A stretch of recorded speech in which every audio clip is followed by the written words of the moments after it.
Okay, we're on the air. All right, I hereby call the zoning board of adjustment regular meeting of May 21st, 2024 to order at 7:33. Call to order and statement of compliance. Adequate notice of this meeting/hearing has been provided by posting a copy of the public meeting/hearing date on the municipal bulletin board and website, by sending a copy to the Echo Sentinel and Courier News newspapers, and by filing a copy with the municipal clerk. Standard board procedures. Any hearing conducted by the board is a quasi-judicial proceeding. Any questions or comments must be limited to issues that are relevant to what the board may legally consider. In reaching a decision, and decorum appropriate to a judicial hearing must be maintained at all times. Meeting cutoff. Announcement is made that as a matter of procedure, it is the intention of the zoning board of adjustment not to continue any matter past 10:30 p.m. at any regular or special meeting/hearing of the board unless a motion is passed by the members then present to extend the meeting/hearing to a later specified cutoff time. Electronic devices. All in attendance are asked to mute cell phones, which everyone should do, so that they don't interrupt the proceedings. Pledge of allegiance. Tom, would you lead us?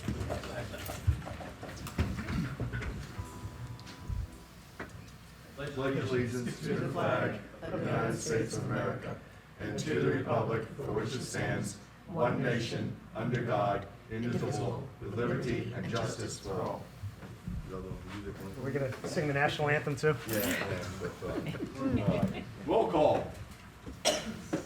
Hold on, I just want to make sure we're, okay, we're Mr. Aronio may be excused, Yeah, he said he wasn't gonna make it. oh, okay, he did, okay. So, and Miss Brennan, excuse me, is excused this evening. Mr. Giannakis? Here. Mr. Flatley? Here. Mr. Rosenberg is excused this evening. Mr. Watts? Here. Ms. Collins? Here. Vice Chairman Grosskopf? Here. Chairman Correct? Here. Chairman, we have a quorum. Thank you, thank you.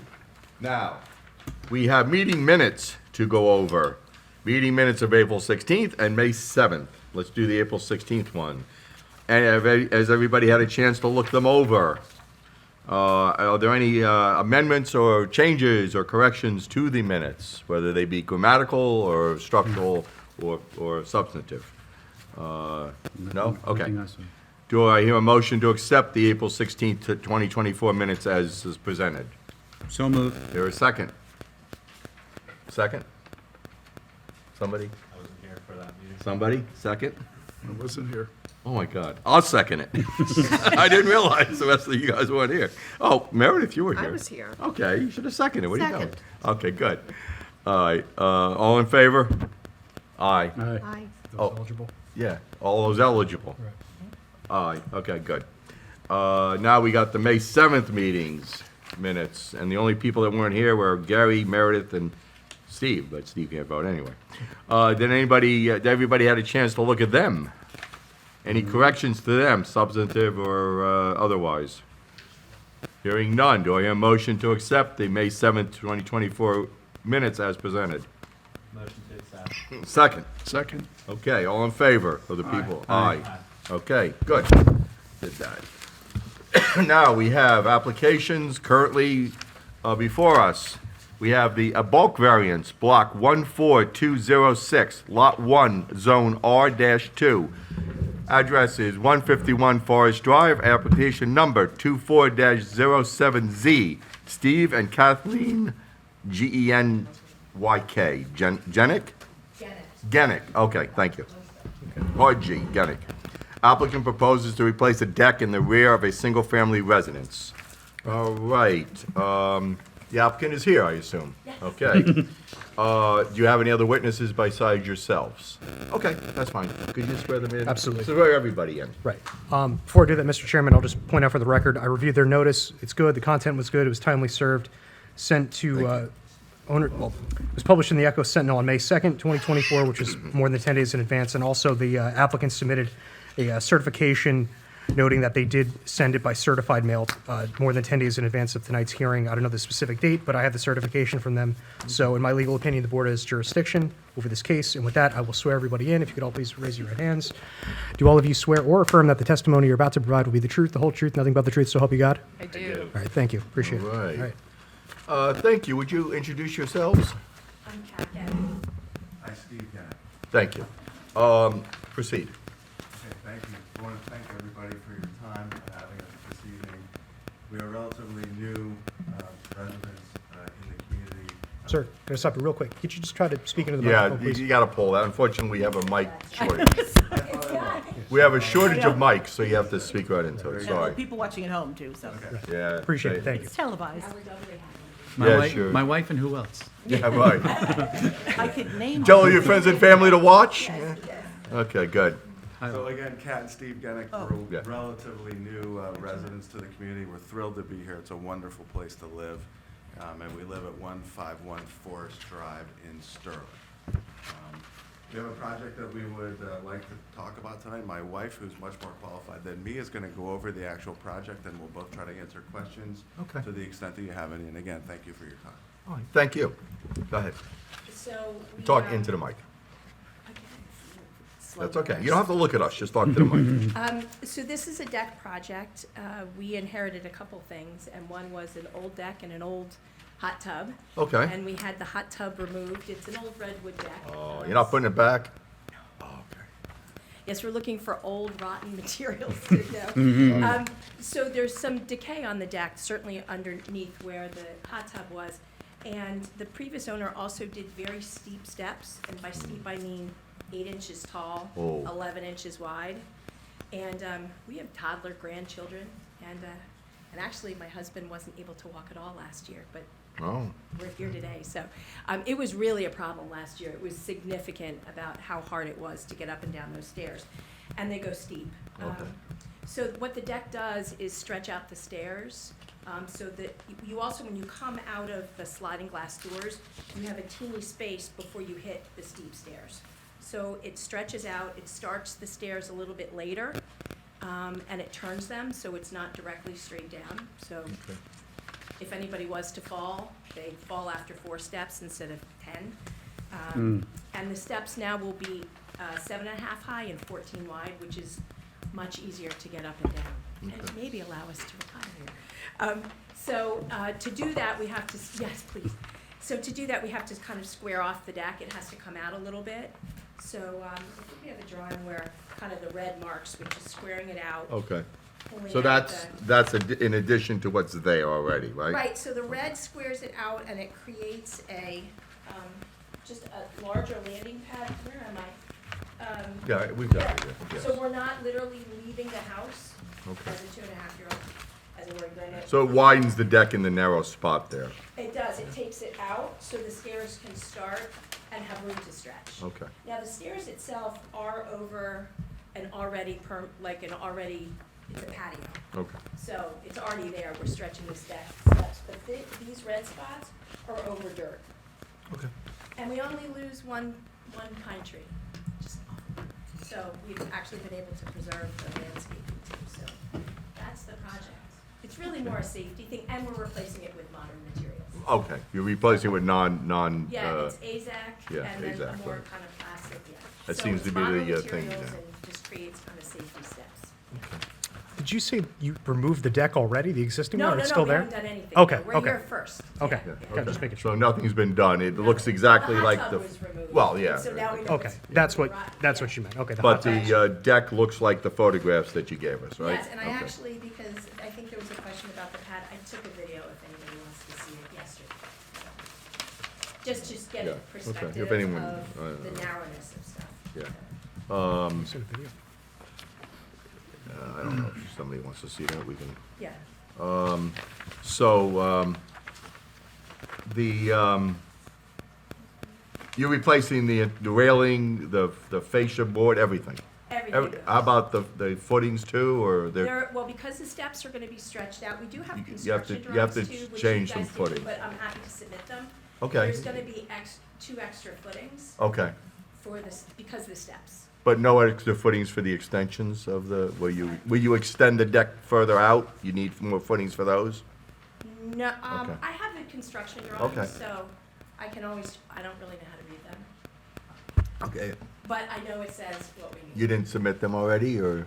No, I didn't Oh, know it we does- needed to submit the construction ones. I figured we'd do that for permitting. Okay, Yeah. just so you know, if you want to present that to the board, we have to keep it. It would be an exhibit. Okay, have you can keep, Okay. okay, good. Okay. Yep. Okay. So then Could what you about- mark that, A1? I can mark it. Okay, you- let him, Deb- oh, He's let like- Deb- give it to Deborah, she'll mark it. There used to be paper. And then just start and pass it down, we'll look So I at it. can't answer the question, but I know that piece of paper can. Okay. All right, so just to, before we keep going, that's Exhibit A1, construction drawings. Do you have a date on there, Deb? Yes. 3/30/24. Awesome, thank you. Did you like this, it's a kind of the whole property and the red dots? No, that one I have. Okay. That one, okay. So I think, It's a better perspective, I think, Oh. sometimes to see the whole property.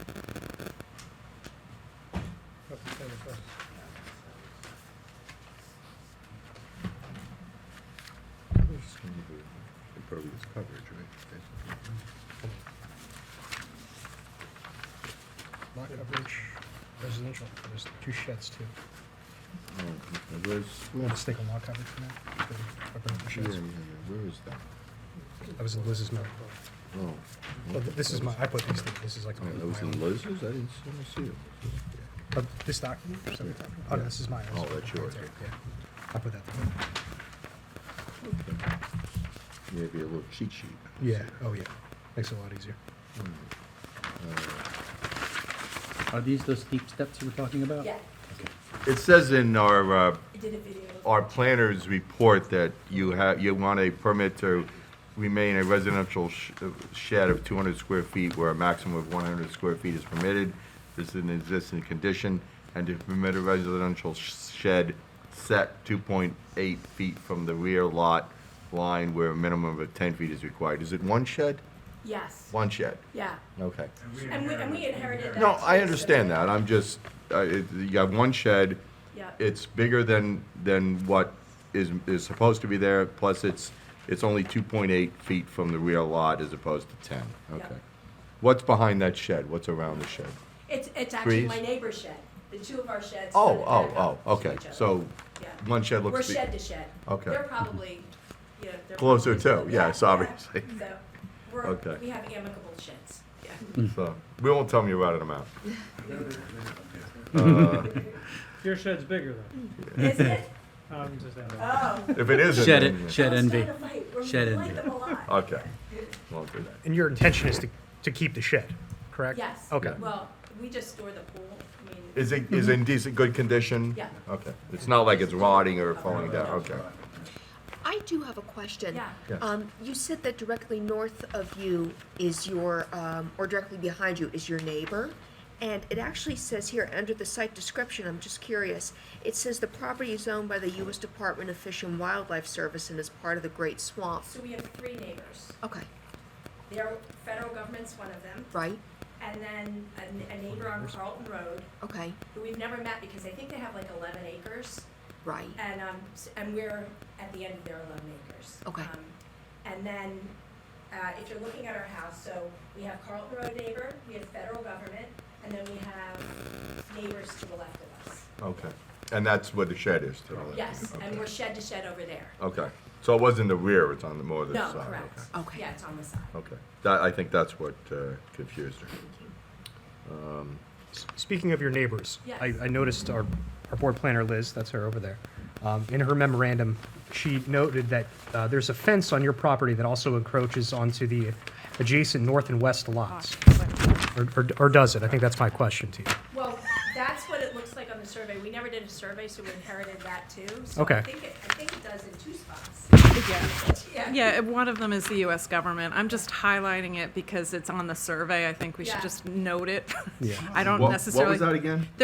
If you look at the site survey, you'll see Okay. there's a fence that is on their property but encroaches onto the federal government property, Okay. that's the Great Swamp, and also to their property to their rear, which is to the west. Oh, I see the And fence. so I'm not suggesting that they have to move it, but I'm just raising it as a concern, or, an issue if the board wanted to take a look. That's the property to the right of you is the federal So government. if you're North. looking at the property Yeah, to the right. to the right. is the federal And this is government. the fence that you're talking about, that looks like that's the fence. The okay. fence is also on the easement.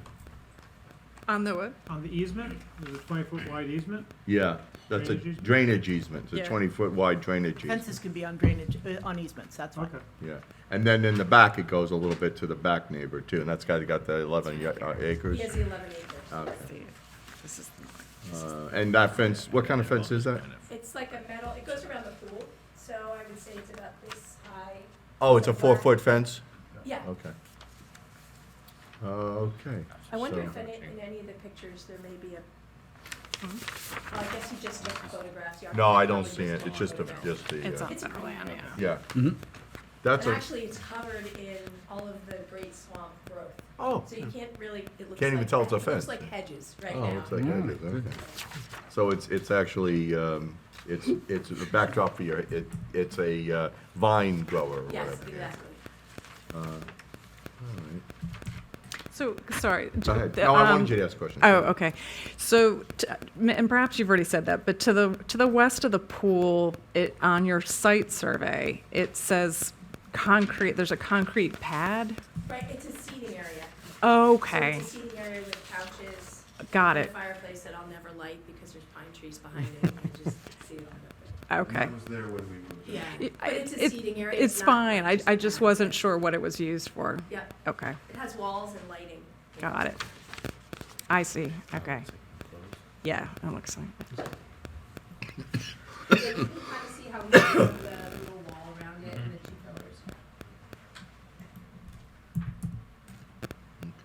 pillars. Any engineering questions? Okay. Any more planning issues? No, I that mean, you it's, wanna- their variances are two existing conditions, which Right. is the size of the shed and its location to the property line to the west. Right. And And the, they're increasing their impervious coverage by 0.2%, so. we can keep Yeah, this. yeah. Within exemption threshold for all stormwater. Okay. Well, what is the permitted lot coverage? It is 20%. And they're at, They're 21.53. currently 21.53, And they're gonna and they go are to- going to be going up to 21.67. So Okay, so it's, it's a I'm sorry, it's less diminutive. than 0.2. okay, so it's a very small. It's a very, de minimis, as we like Yeah. to say, yes. And there is dirt underneath the shed. I mean, underneath that, where they're gonna expand that deck too, so. Yeah. Liz, I hate to complicate matters, but you know me, I have to. Would this deck qualify for the 50% openness reduction? Or is it just not even? I don't know, but let's not complicate. Okay, well, Yeah. forget, scratch What that. that is. Yeah, don't. It's a very modest. You mentioned that below the deck is patio space. Mhm. Is the majority of the deck over patio, or is the majority of the deck over lawn? The majority of the increase of the deck or the deck as it stands The now? whole deck when the project's done. Joe, I Dirt. hate to tell you this, but speak into the mic, cause, The majority of the deck Oh. is over dirt. Over dirt, I think. I mean, I never looked underneath it, but I'm the pretty answer sure is that yes. would have been a good thing to, there's lattice, but I think it's gotta be over dirt. doesn't look like there's a patio there, but who knows? I'd say. I mean, you have those, you have that, I would not. you have that door that goes into the Forget it. basement, the Okay. walk-in Yes. basement, and the deck is gonna be 50% of that is extended gonna over that a little bit more. A little bit, it's actually just gonna go, it's gonna go up just to stick plants. Oh, okay. And that's over coverage. There's a pathway, like a dirt, not a dirt, a paver, Okay. and then steps that go down. So that's, for the most part, hard surface. I see. And that's over here where you have that little red mark, this is the stairs? Had you Yeah. known it, had you calculated, we might not have been here. We tried to count every little bit of Yeah. increase. Okay. And who's doing the deck work? Well, we're still bidding it out. Oh, but okay. Right now, probably Ziller Construction, Oh, okay. yeah, who's done our interior. And he's seen these plans and? Oh, yeah. and- Yeah. Okay. Yeah, In other words, I have everyone who 6 copies. looked at these says they're doable and, Yeah. you know, they're not gonna be changed for some Yeah, reason? it's actually an architect he's worked with too. Okay, so. all right. No, the only reason I ask is because, you know, when you don't have the builder here, it's sometimes, you know, you go down and also look at this, well, I can't do that, or I have to do that different. I just wanna make sure that what's here is what's gonna be built. Yeah, we actually have the construction drawings because he asked Okay. for them in advance, Okay. because normally that comes later, and he Okay. wanted to be able to look at them. Good. So he has a copy. Yeah. All right. Any more questions by the board? Nope. The impervious coverage, do we need to update the allowance on that? No, my advice would be don't even worry No, about this. And Joe just said it too. Joe said. keep Yeah, it but the same. we're at 1.5 plus a little more. Do we just want to just blanket them so there's just never a problem? Oh, you mean like Well, the thing is, we don't know what the existing calculation is. It could be that the existing calculation should have been deducted as well, so that then you may ask yourself, why are we even here? Oh, except for the shed. So, Yeah. so Okay. I would just leave it. Leave it the way it is, okay. Calculate, So, calculate in full for the deck existing. okay, in- so if we give you what you are asking for, it'll be a 21.67% lot coverage, and the variances for the position of the shed and the size of the shed, basically. Oh, okay, Yeah, that's what I'm just summing up, okay. that's great. All right, any more questions by the board? Okay. All right, let me,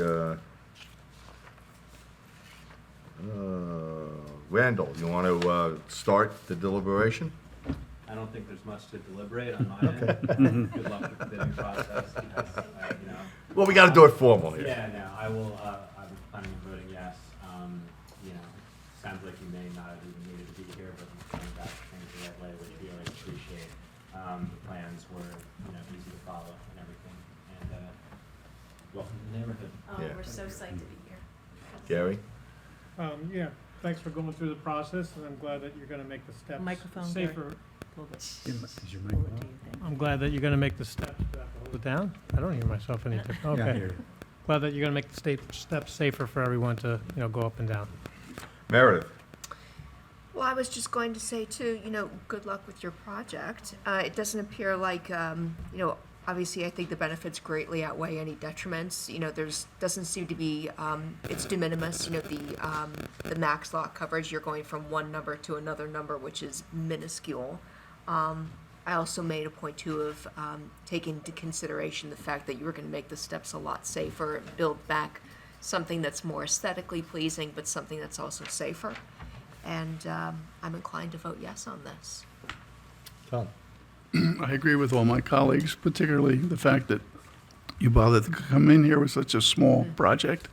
And secondly, the improvement to the steps is going to be good for so many people. Thank you.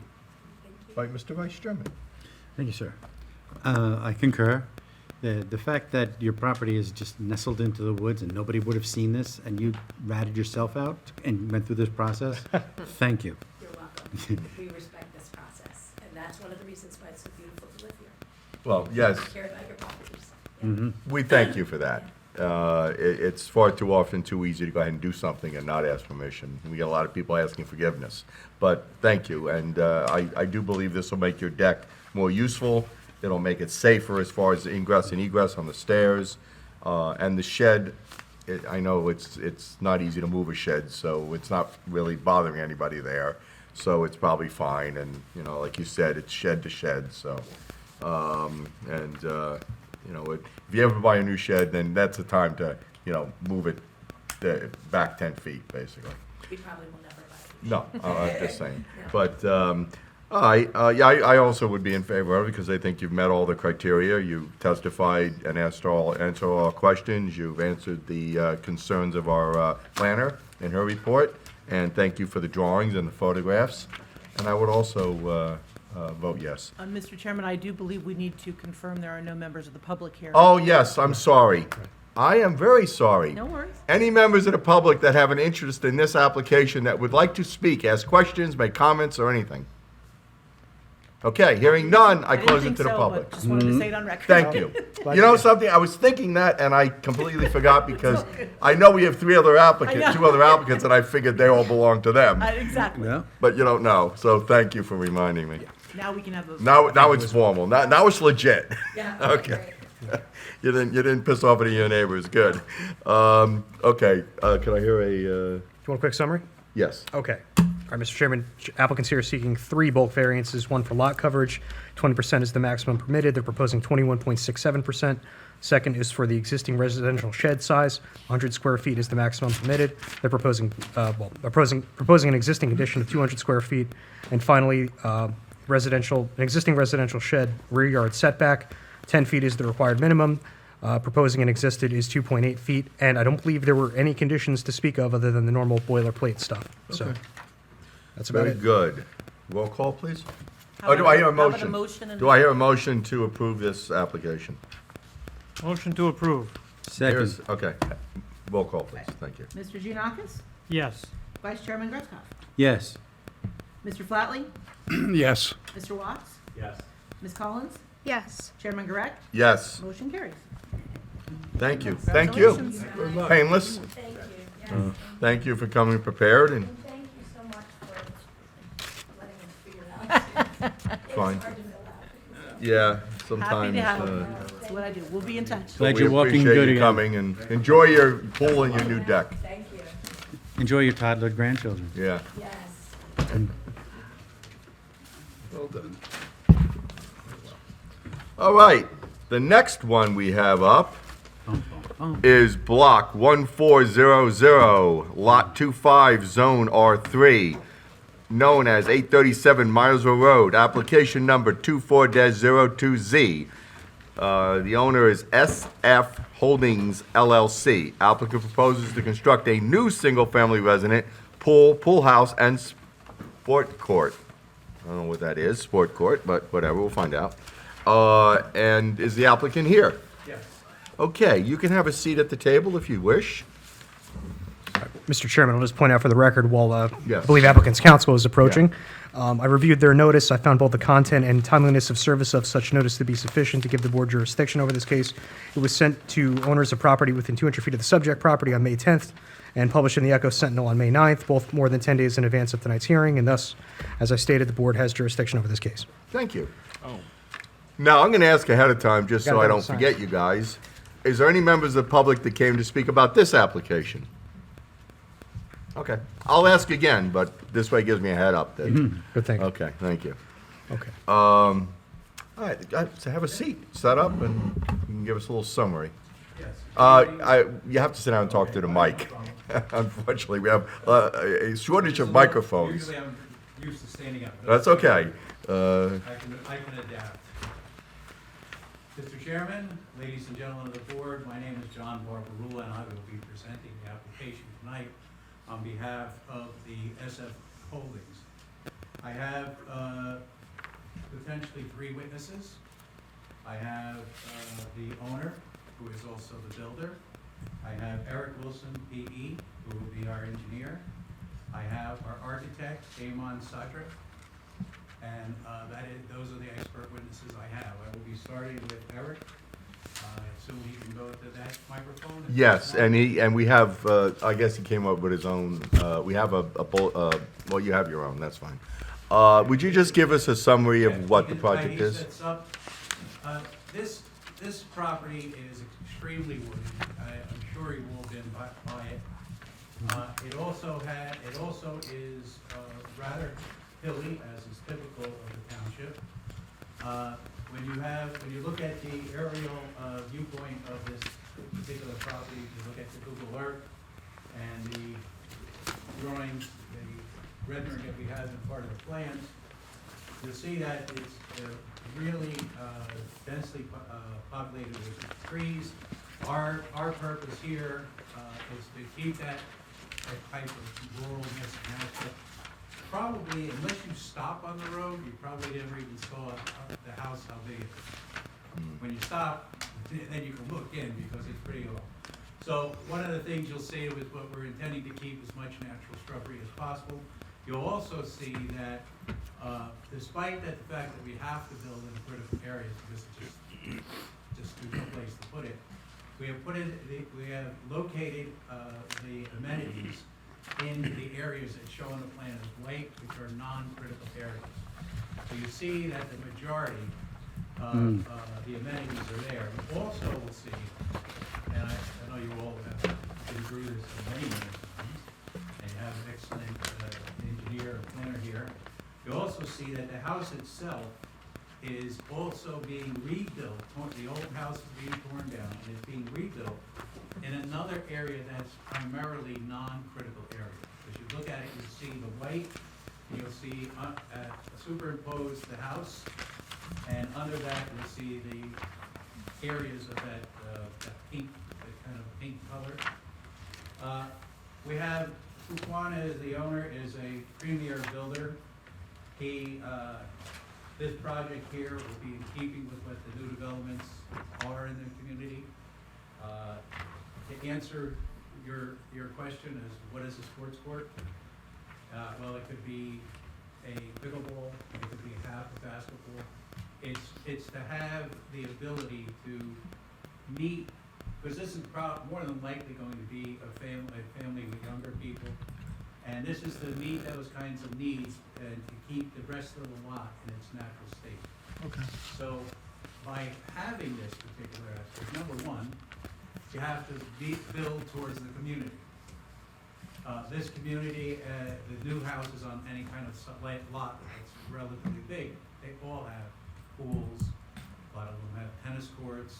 Now they're being replaced by pickleball courts because we're getting all less old. The buggers can't play tennis, but even somebody as old as I can play pickleball, or even, not that I can play it, I can attempt to play it.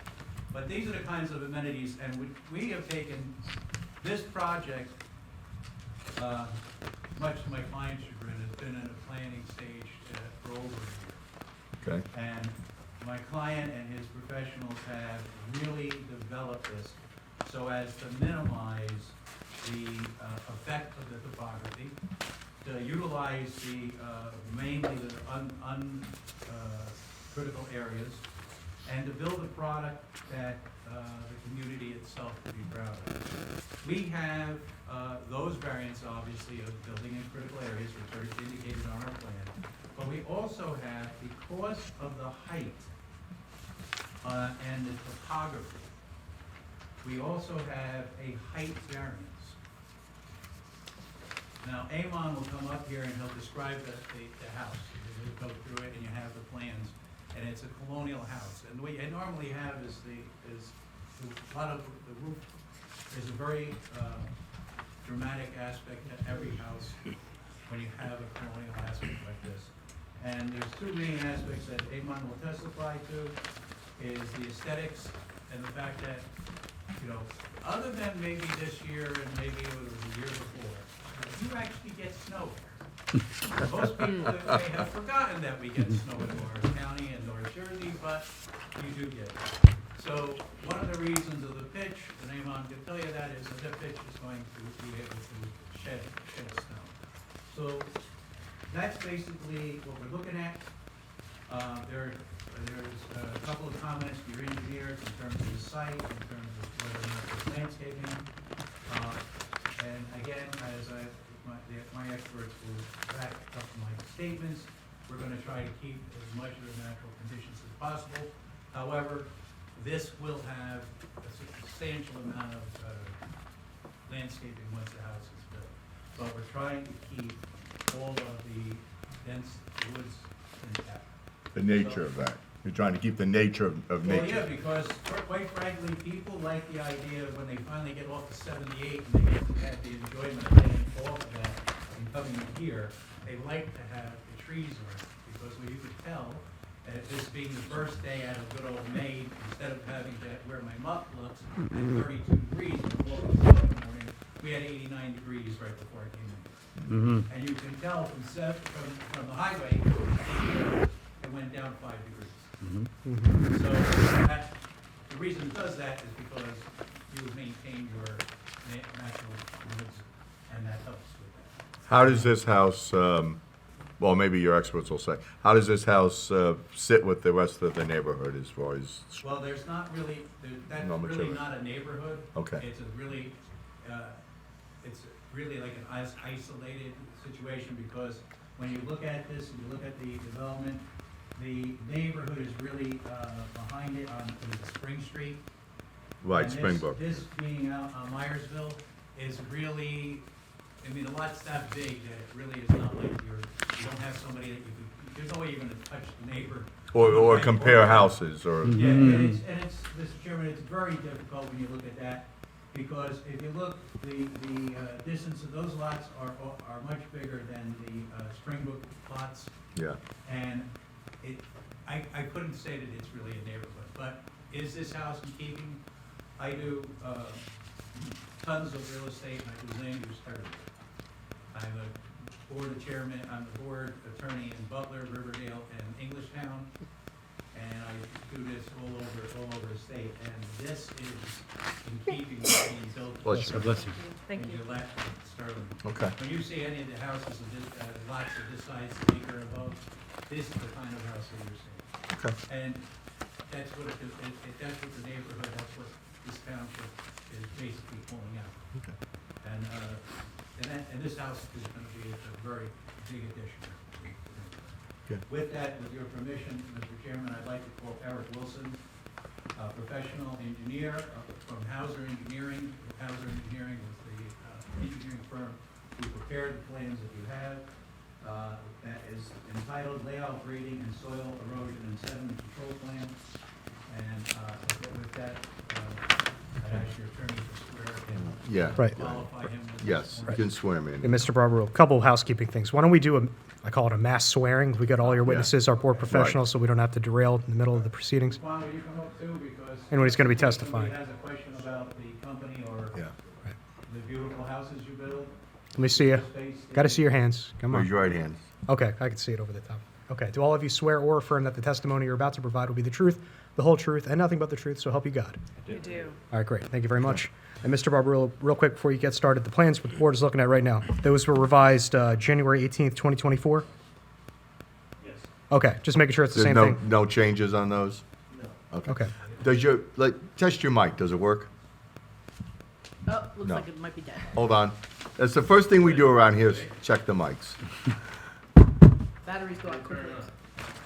You have to open it up. It's dead, don't worry about it. The lights are on and- While they're figuring that out, another question. Are there any exhibits you plan on presenting tonight, things that haven't been submitted already?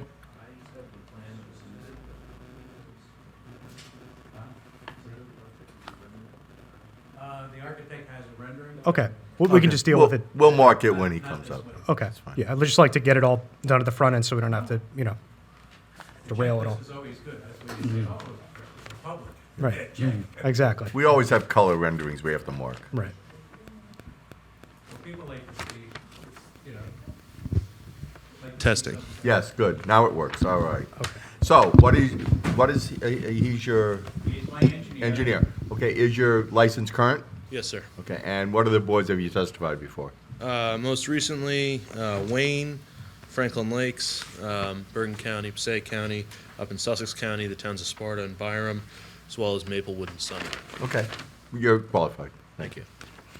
So Mr. let's first Yeah. start with the overall, of the. Make sure the mic is close to you. You can hold it if Okay. you want.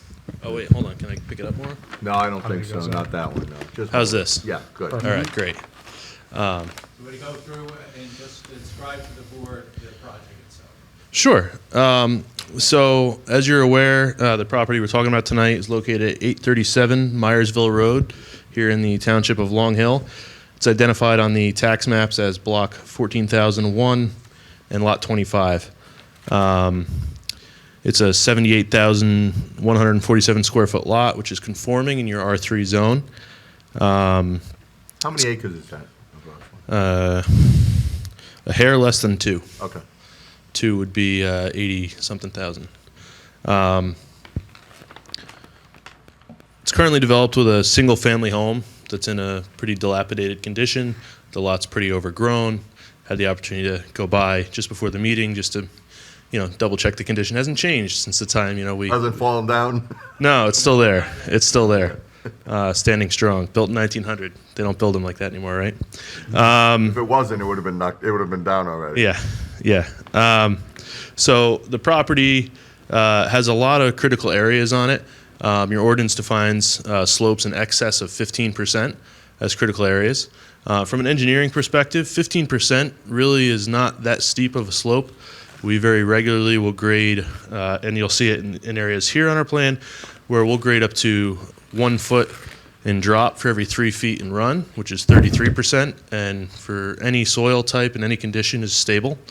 And there are engineering conditions you can go steeper than that, but that's typically the maximum grade we would design for ability to maintain it, to mow it, take care of it, and to avoid any soil erosion. So a 15% slope is less than half as steep as engineering conditions consider stable and safe.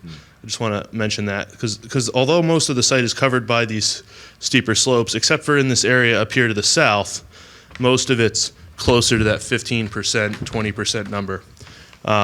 The property. Again? It could be. I can speak loud. No, it's for the No. record. It's for the record. Those could have been older batteries. You sit there, Okay. people can hear me from any place. Sure. No, it's actually for the record, so we do need both mics. Make sure Thanks. that we both sit there. Yeah, that's okay. She'll put new batteries in. Sorry, Because, we have we gotta make sure we get a record. yeah, unfortunately, our microphone state is poor. See, We should tell the order that applicant, from Amazon or we should tell the applicants to bring batteries. That would probably be the best thing. something. Good point. Any batteries in the car? Pre-submission requirements. Just, if the TC uses something. No, you can stand there, it's all right. We'll get the battery to work. You should be brand new, so. there should Go ahead, that's fine. All right, we're back in business. Yes. Hold on. Good. For now. Yeah. Oh, Deb, could you do, Deborah, could you do me a favor? Those blinds, could you shut them? Because the the headlights from the cars are shining right through them. They're usually shut, I don't know who opened them. Close them. Okay. Where was I? Talking about the left, back left. Yes, thank you. So our general topography on the site comes from an elevation of 351 here at the southernmost corner. This is south, this is north, down to an elevation of 295 down here. So you're looking at about a 55-foot drop across this property line. Again, it's a large property, so it's not excessively steep, but all these red areas you see meet the definition of critical steep slopes per your ordinance. And if you're curious, the reason they're all triangles is because when we survey it, each of the corners represents a point where we surveyed, and the software actually triangulates all those and gives you a perfect number, so we know it's correct. But we're not disturbing that back left corner. No, so you can see there's a dashed line here that kind of wraps around this whole proposed area. It's our limited disturbance, and we really did our best in design to minimize how much of the site we disturb. And the reason you see here, and you think, why are we going so much further? But because we're flattening out areas for our court and our pool, we're increasing the slope in the back here. So down the road, these would also then become, in a sense, we're expanding some of the critical area on site, which would then be further protected by your ordinance in the future. So the house that is being torn down has a footprint of probably about 1,500 square feet, and the home that we're proposing has a footprint of 2,065 square feet. A very reasonable footprint, very common for homes in this area and much of north and western New Jersey. So I think it's very, having driven through the neighborhood along Myersville and some of the other, I think the footprint of the house is very in keeping with a lot of the houses in the area. Some are a little bigger, some are a little smaller, but we feel it's appropriate for the neighborhood. We're also, so in addition to the house here, there is a 2 or 3 car garage in the basement that you enter from the side. You can't see it from the street, but the driveway enters where it does today. And the house is roughly in the same location, a hair more to the west, to minimize our disturbance of those critical areas that we were discussing. And having the garage in the basement hides the vehicles. And basically, if you drive down Myersville Road, you'll see it's a fairly, not really a community, but it's very private. There's a lot of trees, there's a lot of landscaping, and we're looking to maintain as much as physically possible of the existing vegetation on the site, plus our client plans to very tastefully landscape the property when he's finished building it. In addition to the home, you'll see back here we have an in-ground pool with a cabana and a patio area behind it. You really wouldn't see that from the street between the house and the trees that are around it. It'd be very private, very shielded. And then the sports court to the left. On the plan, you'll see a half basketball court. It's 45 by 32. A pickleball court, which is a very popular sport today, is a little smaller at 20 by 44. So we can accommodate either for whoever buys this home. They'd have some flexibility in their athletic pursuits. Would you take the engineer's letter and let's start to address that one when you're ready? Yeah, absolutely. The last thing I'd say is we are proposing a new septic system, which is located down here in the north corner of the plan. Can I ask, is there currently a sewer system for the house? I'd have to. There's probably a cesspool. I believe there's a cesspool. That has to be well taken. Yeah. But what is the house gonna be hooked to? Well, it says. A septic proposed- system. Septic? proposed, Yeah. Yeah. There's no sewer line in that area? Not to my knowledge. Okay. Sewer line down Myersville Road? Maybe not. Myersville's not, a lot of Myersville is septic, so. I think the water company's supposed to fix that, so you may be getting sewers. Well, if there's sewer, I'm sure Mike. Yeah. would love to hook Yeah. up. But I'm saying in the future, the water company's This supposed to was already, increase. Okay. over the last year, it was researched, and I believe it's only 50%. Yeah, well, at this point, I'm saying in the future, you may have a sewer system. Yeah. Hopefully by then you'll have a family with 8 kids living Yeah. And just while you were asking about the septic, you'll see there's a proposed water service from the municipal water service, and also there's gas service as well. Before I get to the engineer's letter, I just want to say we're proposing from a bulk setback and location of the house perspective, a fully, in that respect, conforming application. We're proposing 50-foot front yard where in the zone 50 foot is required, so we're meeting that. Whereas 25-foot side yards are required, we're providing 57.7 feet, 130.6 feet, and a combined side yard of 188 feet, 0.3 feet, where 84.6 is required. And lastly, we have 169.6 feet from the rear of the house to the back property line, where 40 feet is required. And I just thought I'd point out also that all of our amenities are well within that 40-foot setback to the rear yard as well. We're also conforming with minimum and maximum floor area ratio at, it's 2 stories. So we have a 2,065 square foot footprint. Our floor area ratio is 4,090 square feet, well within the minimum of 1,500 and maximum of 7,125 for the property. And our coverage is proposed at 13.5%, where 20% is permitted. And the only bulk variance that we're here to discuss tonight, which I'll get into a bit with your engineer's letter, is for building height, which your ordinance measures from the peak highest point to the lowest point of the exposed facade. But before I delve into that, if I can pull out the letter from Mr. How do I pronounce your last name? Vuch. Vuch, thank you. Van Cleef. It was Voight for the longest time. So did I. Sorry, Joe. You can say it anyway. Whatever. Vuch, Vuch. He comes to either. Sorry, man. It's okay. Yeah. Yeah. Go ahead. So I guess I'll begin on page 2. Page 1 introduces the application, what's been submitted. Starting on page 2, we have a summary of the exceptions, variants, and waivers the application requires.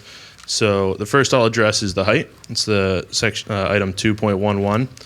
So the zone permits a maximum of 35 feet and 2.5 stories. And we are proposing 38.5 and 2.5 stories. So at 38.5, that's 10% over what's being requested. At 10%, that makes it a Schedule D variance instead of a Schedule C variance. I'm not a planner, but my understanding is that because of the nature of the variance, it's not planning related, and that I can speak to that tonight. On the engineering on the height aspect. Yeah. Yeah, and the calculation. Yes. Can I just make a correction, Sure. though? A D height variance is if you exceed 10%. Oh, okay. So add that. So in my letter, I suggest that you put on testimony in case during construction you happen to go 1 inch more. Okay. But it's, It goes to 39 The or? only problem is Mr. Foucault is an expert. He's very fastidious. It will not be 1 inch more. well, But I appreciate yeah. that because it always happens. He may be on vacation and somebody else may be. right.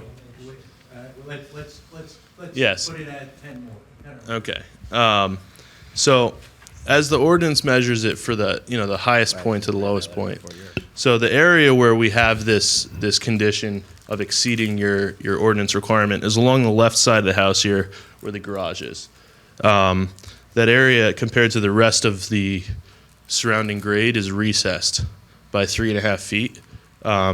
If you come up the driveway here, you get about halfway and there'll be retaining walls that grow on either side because the driveway kind of cuts down into the earth. So the garage is set into the ground.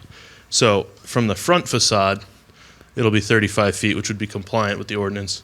From the other side, where the closest house would be, it'll actually be less, at the tallest point, it would be compliant. And in the rear, it would be certainly compliant because the grade comes up in the rear. So the only area of the house that we're proposing that requires the variance is along the side here. And as you drive through the property, we're set back 50 feet. There's a substantial amount of trees in the area.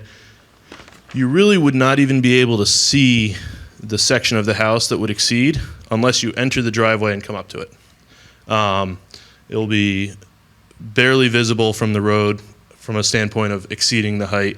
So our main concern when we're talking about this is first starting with the negative criteria of what we have to address. And certainly by the way that we've situated the house with the topography of the site, with the landscaping that exists today, there's no detrimental aspects to the neighborhood with respects to visuals, with respects to blocking sight lines or anything.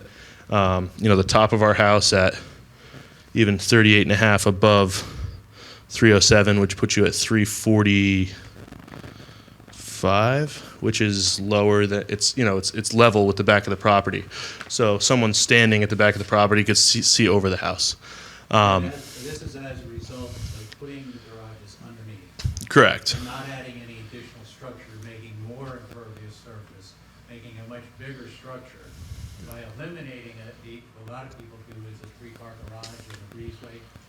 By eliminating that, we keep the impervious surface down, correct? Correct. Rather than And you're looking, and so it's when you're looking at the garages that we have the 38 feet.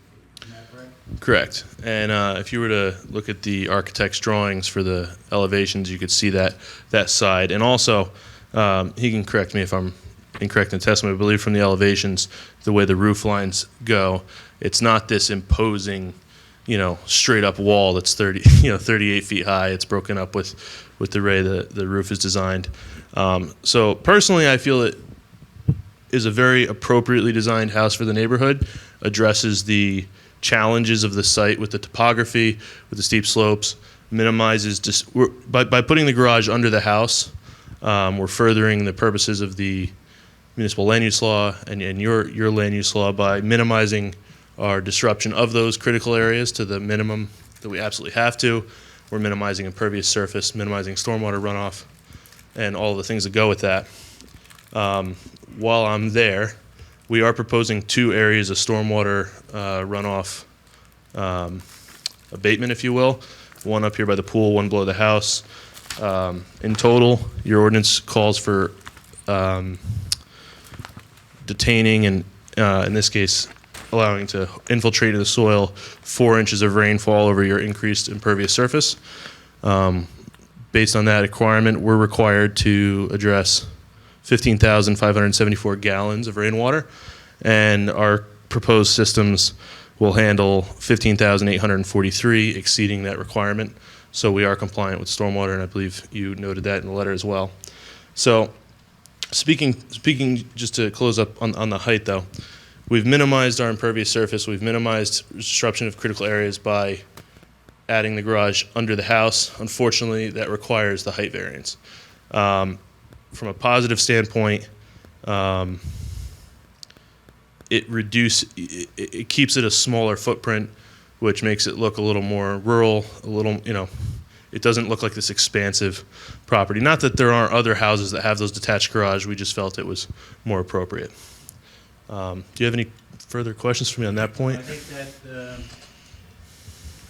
we've indicated how steep the slopes are. I think you've indicated the plan that we meet all of the requirements in terms of the bulk variances, and that by keeping the size of the particular structure this way, we minimize the intrusion into the critical areas. I think you covered all that. I believe that you've, that's the engineering that you covered all your high points. At least for that section so far. Yeah, so for the height, I think my overall comment on the height and how we arrive to it, right? It's always the largest difference in Right. calculation. And so, as their engineer pointed out, that's at the garage garages level. below. Yeah. So the But- height became an issue because they dug down deeper, not But, because the house. right, and so another way to understand that is the way they set this property into the land. And the driveway, you always want to have at a shallower slope coming into the property. So as the property sits at a higher slope to situate to the normal pad area, the driveway comes in low and hits lower. And then that lower driveway is nestled in with 4-foot retaining walls. So around the front and to the rear of the home, you're at 312 to 317 around existing grades. Okay. But you're at 307 down in the driveway. So you have a significant change in just accommodating a better driveway design and lock rating in the front yard. Okay. And then nestling that in with the retaining walls Okay. as well. Okay, so you're saying it's generally a better aesthetic look then? Right, so that from the front, the lock grating feel Looks will better. be a shorter house. Yeah. Really kind of shorter than what our code would permit. Okay. It would appear shorter as opposed to at height, rather than above height in that So nature. The garage side of the house is 38 and 6. What is the height on the other side, just for comparative purposes? I didn't see it. It's another 5 feet lower. Okay. Okay, so To the 33, front. 6. I mean, it's as much as 10 feet lower to the back corner. So So the it's house is- 317 in the back corner. The on we- opposite the house corner, is and well 312 under in the the front corner. 35. Yeah, Okay. In every other measurable way except for right there. Yeah. except for at the point where you drop in the 4-foot retaining walls down To the garage. to those garage areas. Yes, and then you haven't yet gotten into 2.2. No, I just wanted critical to areas, see, but so- first off, see if you had any other questions for me or the board on the height issue, since that's our most significant request No, I tonight. think it was. I think they explained that really well. Thank you. Thank you. Okay. Go into the critical areas. So- On to the engineer's letter, please. Yes. So moving on, section 2.2 addresses several conditions related to development within critical areas. So a variance from section 2. I didn't write the section on here. It's item. 142.1. Thank you. Yeah, they're all points within 142.1. Thank you. Oh, okay. I see at the top there. Thank you. Yeah. So item 2.2.1 in your letter addresses that no principal building, accessory building, parking area, pool, tennis court, patio, or deck shall be located in whole or in part within a critical area. We require, I would call it C1 variance relief from this, because there's exceptional topography on the site that does not allow us to comply with that and develop it. Our areas in the back for our pool, it's not a tennis court, but sports area, are as much as possible on the property outside of those critical areas. So our largest disturbance is outside of it. The house, there's a few areas inside, which are just behind the existing house that's there today, which are at a bit over the 15% slope and therefore qualify. And I have here just a number for you. Of the 2,065 square foot footprint of the house, 909.5 square feet within it is critical area, so 44% of the house footprint. But again, if you look at that, you'll see it's some irregular triangular shapes, and it's the difference of a few inches in grade as you go across that area that make it non-critical and critical. So it's just barely over the limit of how we measure what a critical area is. So it's a very, what I would say, for siting the house on the property, it's the least intrusive of the critical area for siting of the house that we could find. And of the steepness, the steeper it gets, really the more of an issue you have. And we've cited it in the area here where we're disturbing the least critical of that, if that makes sense. So we're requesting for a C1 variance from that section due to the exceptional topography of the site. The next item requires, which you basically said that if the property was created or altered by subdivision or lot line adjustment prior to 2006, that this would not apply. I believe so. So- The way I read this section was, well, no, wait.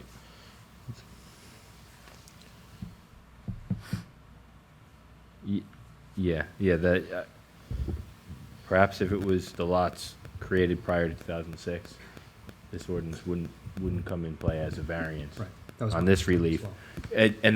And then on top, if it's after, we'd need to understand if it's 10,000 or 20,000 based on the set, right? So we need to establish that to So- establish the variance we can provide.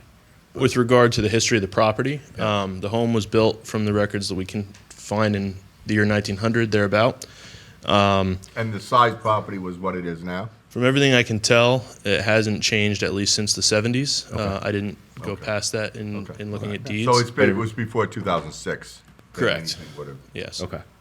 Right, so then The we- property was in one owner from 1971 until Okay.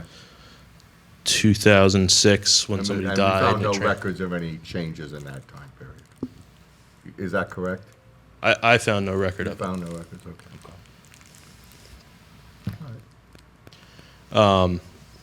So is it fair that we can skip No that lot point? changes Okay. since 2006, no variance applies. So moving on to the next item, 2.2.3 of the letter.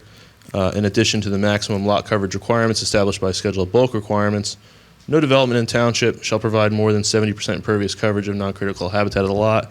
We do comply with that requirement, which you note there. Bless you. Item 2.2.4 speaks to all single-family lots providing a principal building setback of at least 50 feet front and rear yard from any critical areas and 25 feet to the sides. There is nowhere on this property that we could site the house and be in compliance with that requirement. So we're going to request C1 relief from that section due to the exceptional topography of the site. Even in this area here where you have the largest, if you were to take 100 feet out of it, it's the entirety of the flattish area in the back. So, trying to reach, one of the things we discussed before the meeting, if we took the house and moved it all the way back to where the pool is, we still would not meet that requirement of the ordinance, because it basically eliminates the building. We would still require the same variances, yes. So, given a full review of the site, what we've cited, we believe, is the least detrimental impact, if it will, on those critical areas, and promotes the development of the site, I believe, in accordance with the goals of the municipal land use law. And under C1, that this particular lot does have some great impediments in terms of its topography. Yeah, not so much as to its shape or that, but generally it has to just do with topography and the protection of those critical slope areas.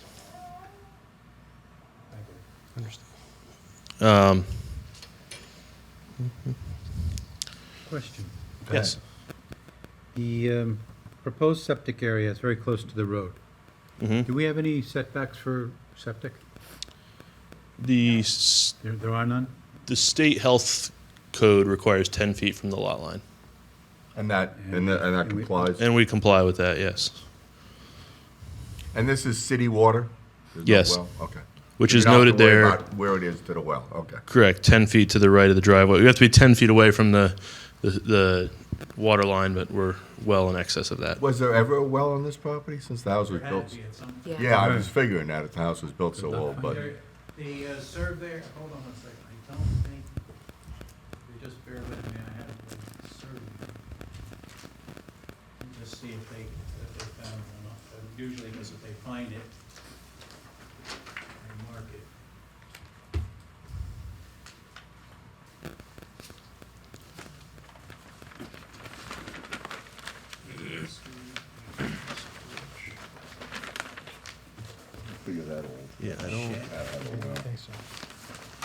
Probably have one of the pump ones. Yeah, right. The original survey shows a shed back in the woods, but I don't see. Probably the pump shed, man. It may have had some sort of shallow well at one point, but not that we have record Outhouse, of. there you go. Most of the time, when you're talking about a 1900 house in most of Morris County, it's a cesspool and usually a hand dug well. Yeah. I mean, that's any kind of rural area, that's what they normally have.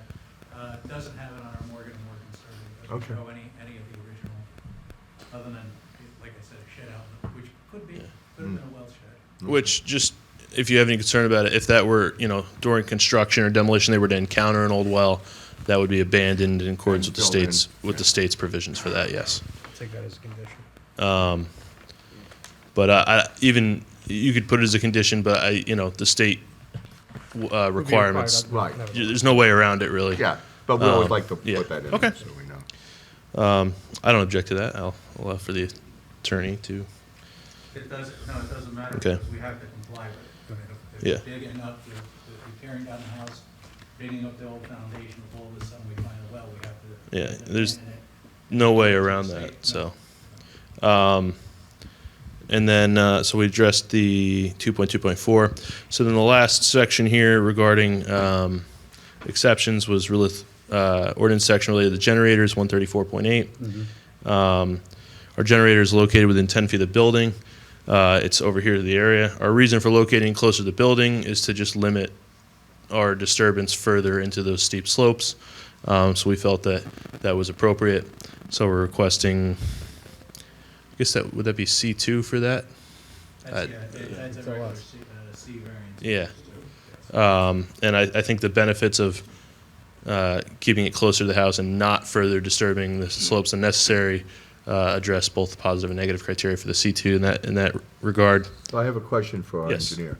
You mean our ordinance says it's supposed to be more than 10 feet Yeah, from the house? it's, I've never seen a generator that far from a house. no, so I would assume this section of the code refers to a time when generators were less dependable, Yeah, okay. More dangerous? more, fuel supplied Yeah. by your own pouring and Okay. all that, as opposed to Gas yeah, generator. generators now that are really meant to be right next to the air conditioning unit, right next to the home, Yeah. and complement the foundation. Yeah, we should with the really make a foundation planning. recommendation they reconsider that. So, we Because commonly. most houses, if you put it 10 feet from the house, you're almost next to your neighbor. Yeah, the last 3 applications in the last 2 years that we saw come to the zoning board with improvements to homes that included a generator, all needed this. Yeah, well, that should be Based one of on our citing them. yearly recommendations.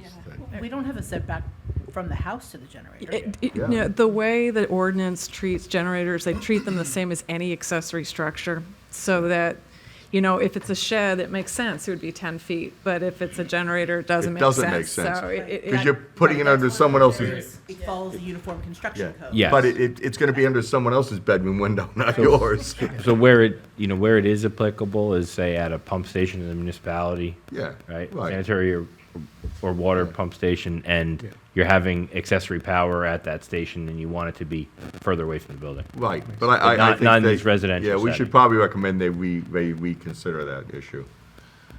I will just add that the generator will be installed per its manufacturer's guidelines and Right. requirements. Which, Yeah, wait a which minute. covers the noise Yes. concerns Yeah. of the spec of that Plus, generator. there's natural gas available here. Right, natural gas. Yeah. We're talking about a much cleaner, much. Quieter, yeah. generator. Okay. I'm sorry if I missed it. Could you re-quantify the setback? Did you say 10, less than 10 feet? What- It's less than 10. It's, Was it like 3 feet from the house? I'm gonna need something somewhat precise. right now, we've got it drawn at 1 foot, but we would install it per the manufacturer's guidelines, which is somewhere between like 12 and 18 inches. So what we've drawn is the pad it sits on. Right. The generator's typically smaller than that. And So you're requesting 1 foot, a 1 foot yes, setback? yeah. Thank you. Gotcha, thank you. Addressing the noise requirement, as you said, modern natural gas generators, the sound is very attenuated with mufflers. They only really run in any kind of sustained way during an emergency situation where there's no power.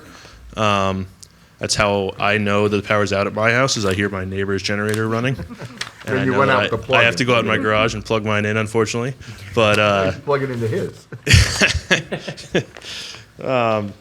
so it's really not a nuisance in any sense. I think it depends on the manufacturer, but every few weeks or once a month, it'll start up for a few minutes and shut down.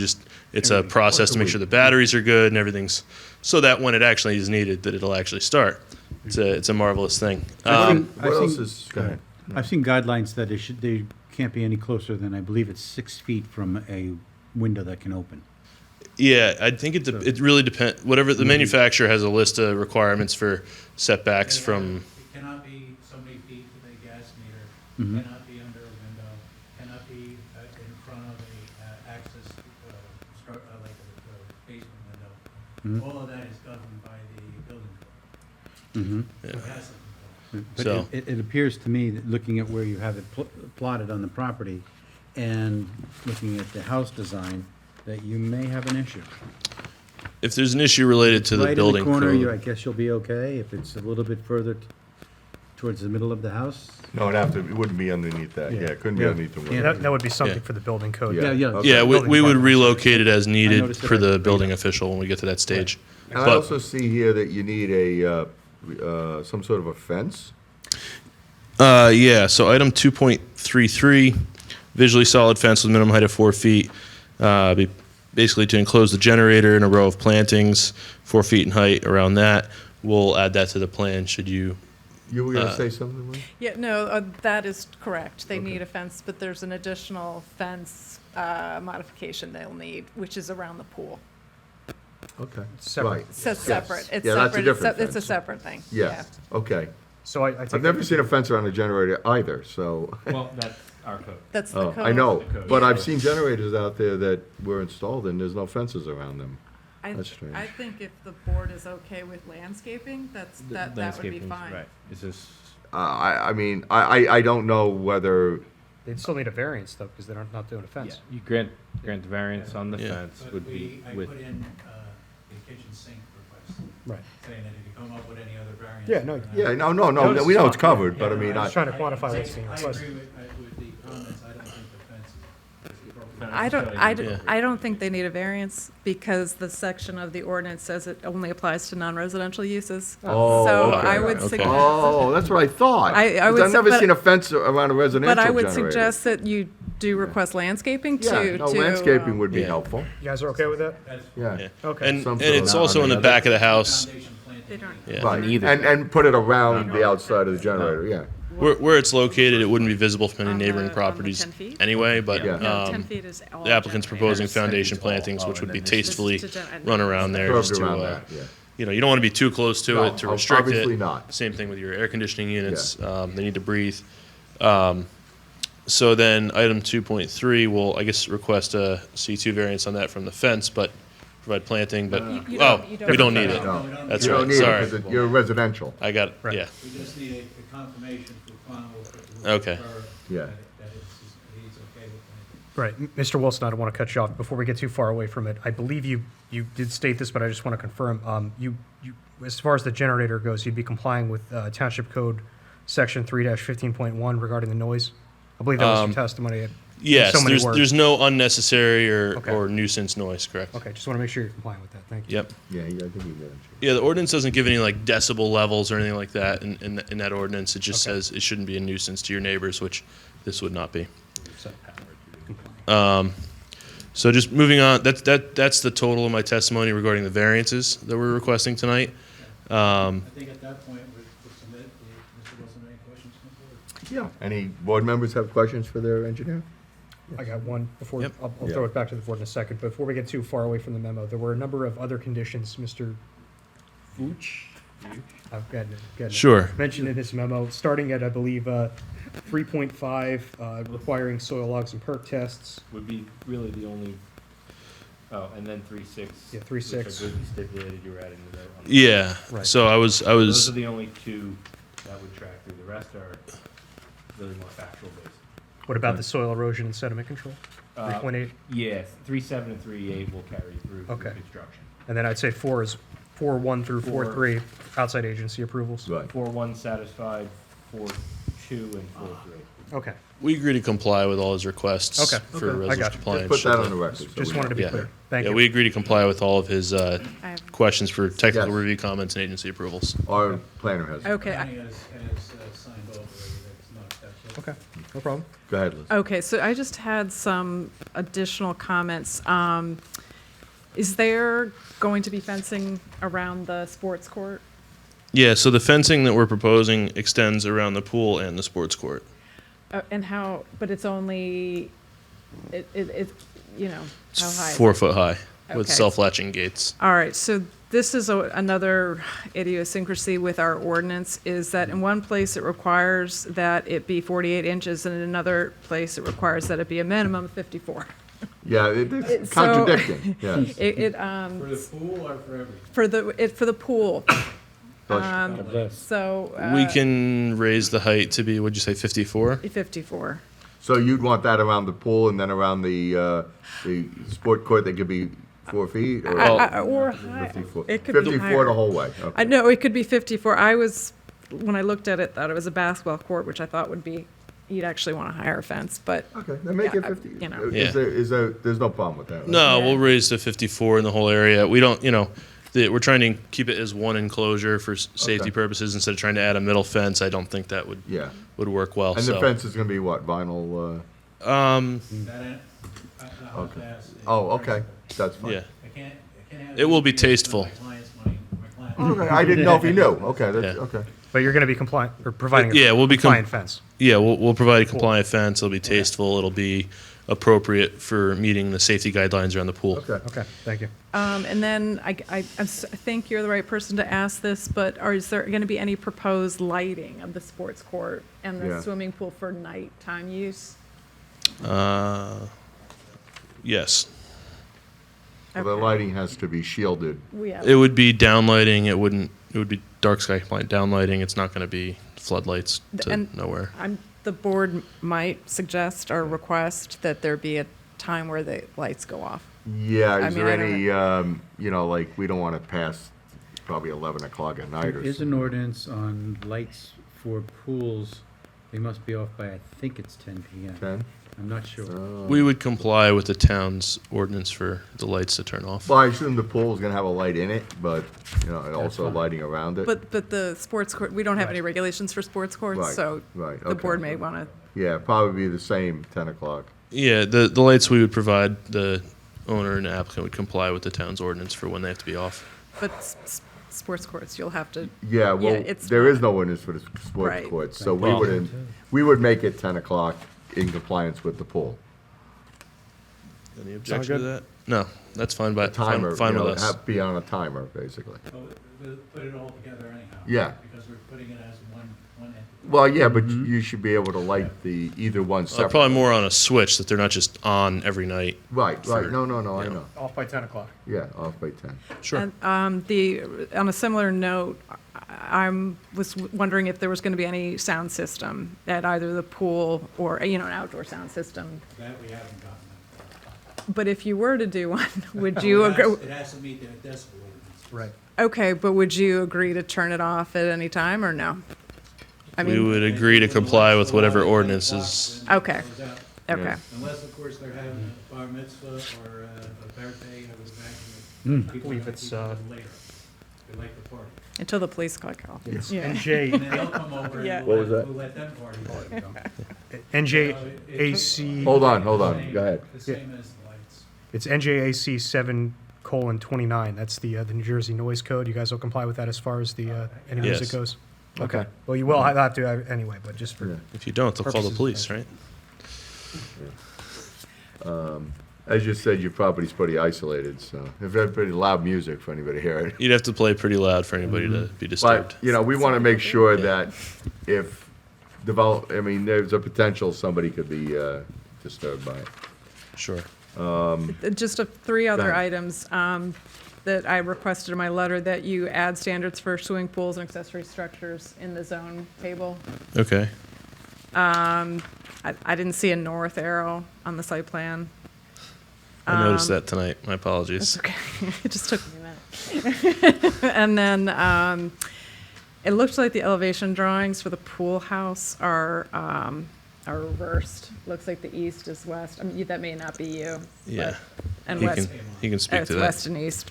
Sorry, your first one was add standards for the pool? The swimming pools and the accessory structures, which would be the cabana and the sports court. Put another table, Yeah. and then add the north arrow. We will add that for, should you act final. favorably tonight to the final plans.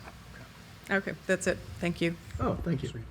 All right, do we have any questions from our board for their expert? I have a question. I was trying to understand the triangulation of the white areas, and there's new steep slope area and less. I'm just wondering how much of the land is carved up and changed into flat areas that used to be steep areas, and how much is being turned back into steep areas?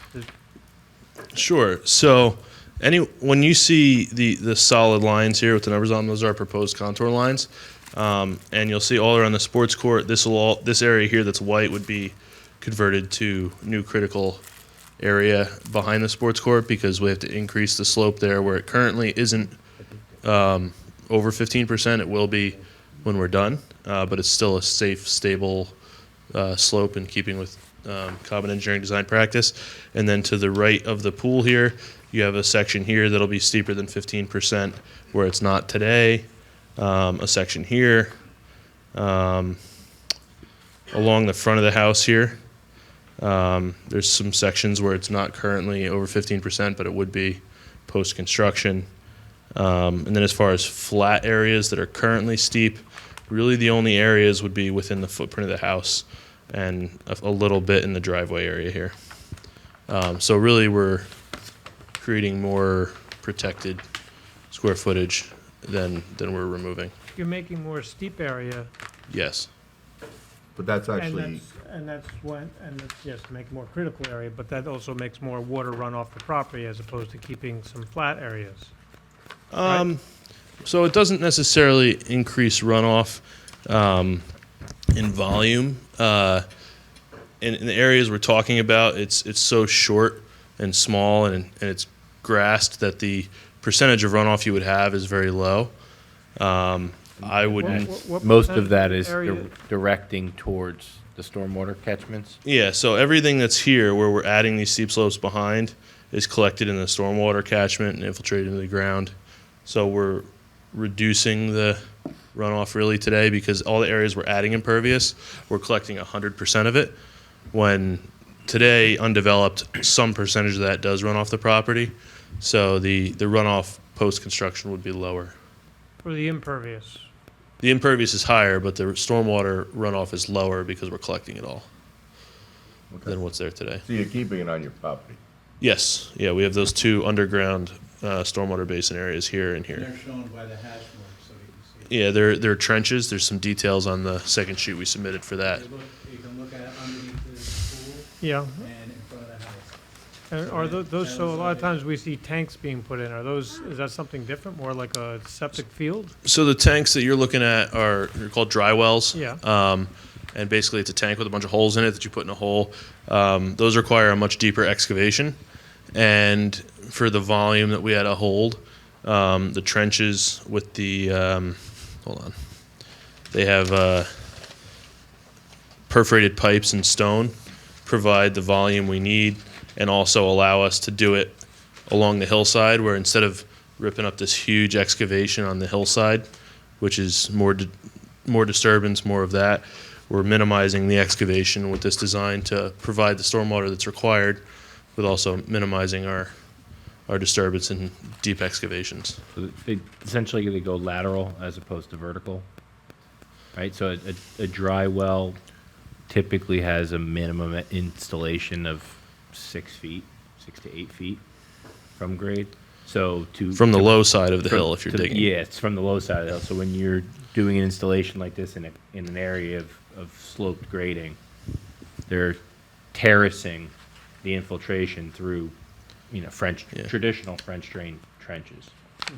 They worked for the Knights Templar, and they work still today. And honestly, with spreading it out, you're allowing more ground area for that water to infiltrate. For this property, it's the appropriate design. If you look at page 2, to answer your question, the engineer put the stormwater recharge trench, so you can see exactly what it looks like. It's right, the up in the right section of the page. Okay. You're right. Dry wells are very commonly put in for houses.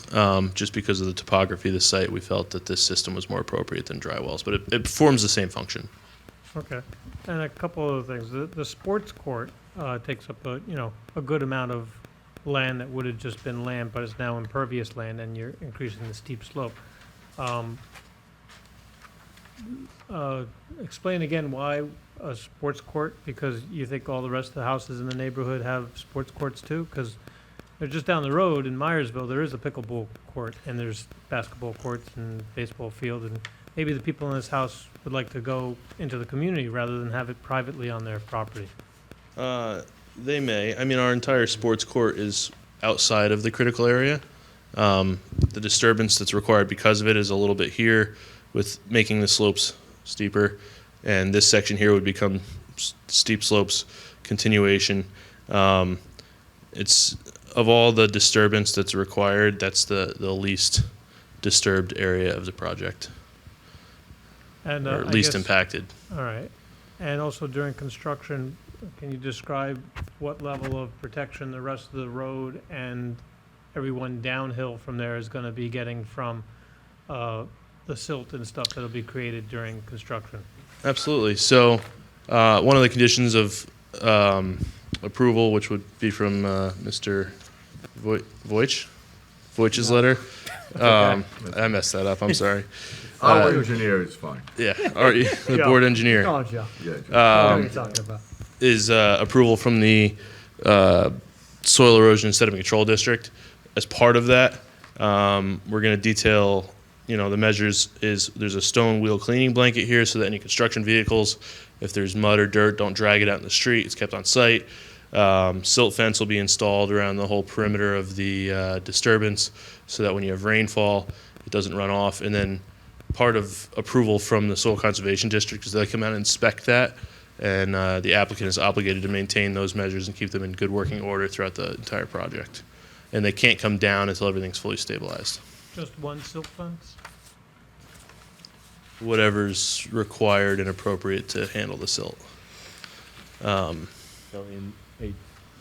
in steeper areas at the bottom of the property, it may be a super silt fence, or it may be terraced, but it will be at the direction of the county. Yeah, we don't have whatever the health. Actually, which soil? Morris County Soil Thank Conservation. You. Yeah, Morris. That's right. We're in Morris County. Morris County Soil Conservation, I'm sure, will have opinion on that. But whatever we have to do to prevent it, what super silt fence, the silt fence you see from like Home Depot that falls down in like a month, is not great. But the super silt fence has like a wire mesh in it, and you'll see that on the side of the highway. We could provide that along the frontage here where you're at the biggest risk, and then really the risk of having erosion on the sides, or on the top there's none because it's downhill, and on the sides it's pretty minimal. It'll be, but it has to. We have to. Whatever we propose has to be approved by the Soil Conservation District. and that includes soil compaction testing and then remediation throughout the cut fill process under their jurisdiction, as well as the fact that it is fronting onto a county road. Right. So the county will have more watchful eyes over this than something that was in a more secluded part of our residential neighborhoods.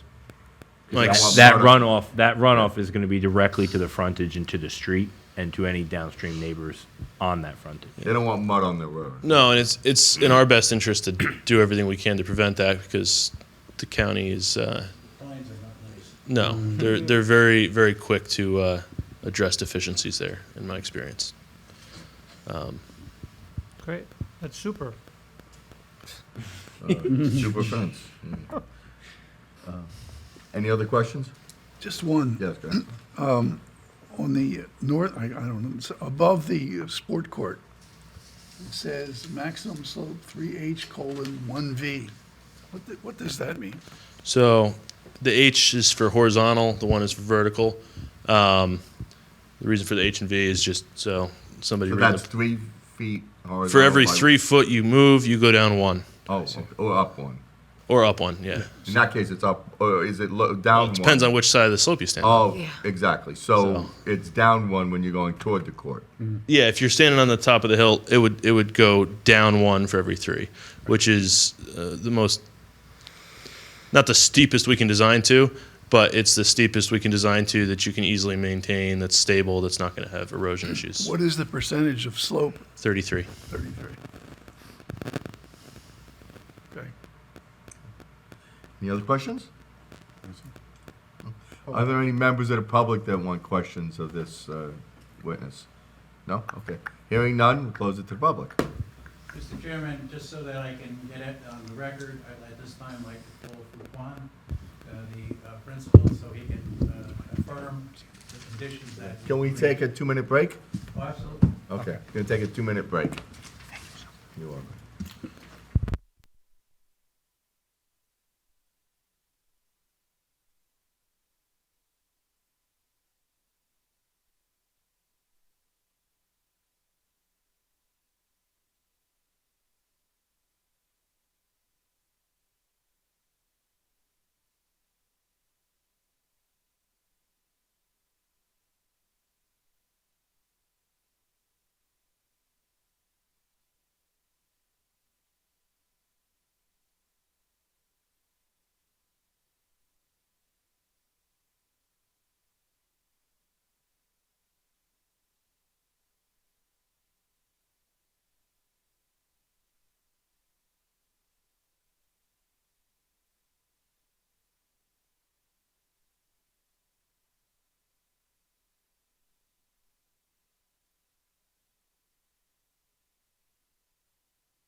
right, back on the air. Yeah.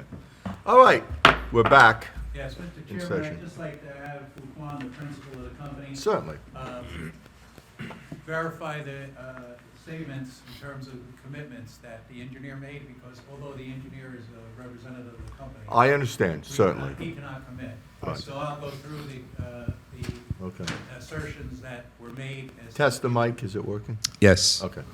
Fuquan, you heard the statements by the engineer. First of all, let's talk about. Well, first of all, let him introduce himself. Yes. Oh, I'm sorry. And spell your name, please. Yeah. Fuquan Bilal, Fuquan, Bilal, the owner, developer, SF Holdings LLC, owner of 837 Meisel Road in Long Hill. Okay, and how long did you own that? Almost 2 years now, Okay. I believe, yeah. Thank you. Go ahead. So Fuquan, let's start with the easy one, the putting the time limit on the entertainment area. Wait, The guys, sports court. Yeah, I'm very hold sorry. on. Meeting and hearing in recess? Oh, thank Yeah, you. Wait a minute, yeah. Do this all the time. Thank you. Okay, My good. apologies. Thank you. I I didn't got see you. that. Yeah. Go ahead. You heard the engineer talk about that there's no issue with limiting the lights on the sports court and the pool. You would direct and agree to allow, have a timer of shutting that off at 10 o'clock? Correct, yes. I also heard him commit to spend some of your money for landscaping around the generator. Yes. You also will agree and commit to that condition? Yes, I do. And you heard the lovely planner here indicate that we have a very strange dual height for the ordinance, and you have no problem in creating the fence at the 54 inches? 54, yes. 54 inches around the entire section? Yes, yes. And I forgot who asked what the fence was gonna be. Do you know what, have you decided what kind of fence it's gonna be yet? Usually it's either black, 54 foot, 54 inches of 54 inches. Height variance. 54 foot or inch over. 54 inches is black, aluminum, or whatever it is. Or vinyl, Yeah, or vinyl, it's something like flat. that. Yeah, Yeah. yeah. You can see through it. Okay. So, yeah. And let's see, so it's the generator, the pool, the timer on that, the fence, and you also agree that whatever Morris County Soil Conservation requires you to do in terms of site mitigation during construction, that you will comply with that? Yes, correct. And you also agree on behalf of the company that you will comply with the sound ordinance for the operation, the purchase of generator that will meet the decibel levels? Correct. I believe those are all the assertions. Now you have the confirmation by the owner. Okay. Are there any questions of our board members to the owner, or for the owner, about this project? About the project or Yeah. about just the assertions? Well, no, about the project in general, since he's I didn't know building if he it. was coming up again or this is it. Is he coming up again for some other reason, or just that now? No, he doesn't have to, because we got the engineer and I have the architect. Okay. Okay. So, I mean, If you want to ask him any questions about the project, Well, your he's up. attorney seemed to indicate that in this area, there's a lot of sports courts on, you know, on new homes. I know. And I haven't seen too many of them. Maybe they're in other communities, but, you know, how important to the success of this project is the sports court? Well, we just wanted to give as much value as possible for the land and use it for what we could. We felt as though those amenities were appropriate. You know, if it's something that's going to stop an approval, then it's, you know, it's not something that, you know, we need to fight for it and go for it. It's just trying to add additional amenity Use of the to property. yeah, the best use of the property and add the most value for, you know. So I take it this is in place of putting a basketball net on the side of the house by the garage, which is the typical way Yeah, of doing it, yeah. as opposed to banging the ball against the side of the house. You had, you wanted to do a court that could be dual use for basketball or. Correct. And it's a pickleball. decent sized property, have guest entertainment.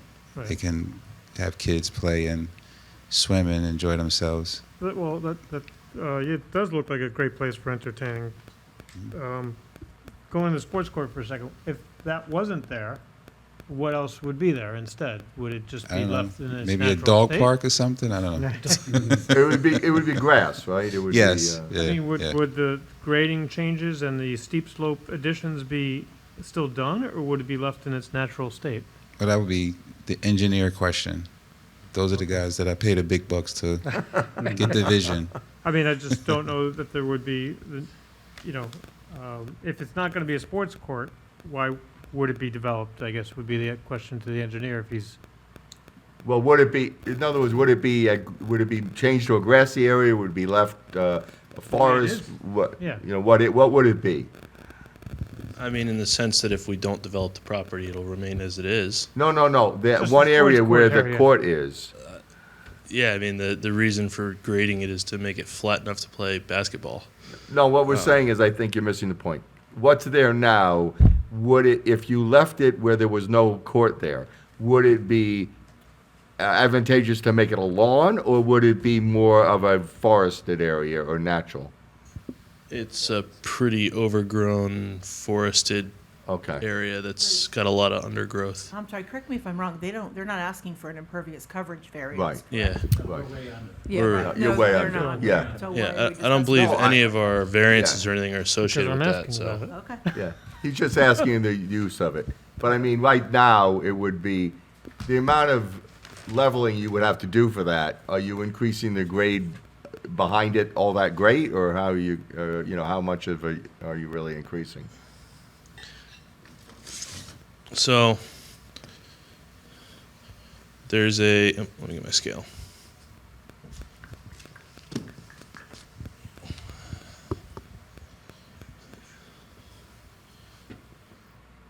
So for 17 feet, or our limited disturbance is 20 feet off the back of the basketball court. So the grading is a hair less than that. So that area that we're disturbing and making steeper goes from somewhere between 15 and 20% to 33%. So it's slightly steeper, but it's still a maintainable lawn area. Aesthetically, it won't look substantially different other than it would have a flatter area with a basketball court in it. Okay. So, and I guess you could also add that since we're collecting the stormwater runoff from the basketball court, if we don't have it there, you'd have more runoff because we wouldn't be collecting it. Okay. So I do see the whole collection field for the pool area. That is also collecting from the sports court? Yeah, so if you see on the downhill side of it, there's like kind of a gravel Gravelly thing, area. stone thing, yeah. And the pipes from that, along with the roof from the cabana, come to a combination box there in Okay. between the two, and then drain down into the basin along with the areas from the pool. All the impervious areas in the back there are all collected and infiltrated. So you're taking what comes off that steep slope across the sports court into that area? Correct. All the runoff uphill of this will get collected and put into the ground. Any other questions? No. Okay. Any other questions for the owner and developer? Thank you. And obviously, we still don't have any public. Okay, close it to the public. At this time, I'd like to call the architect.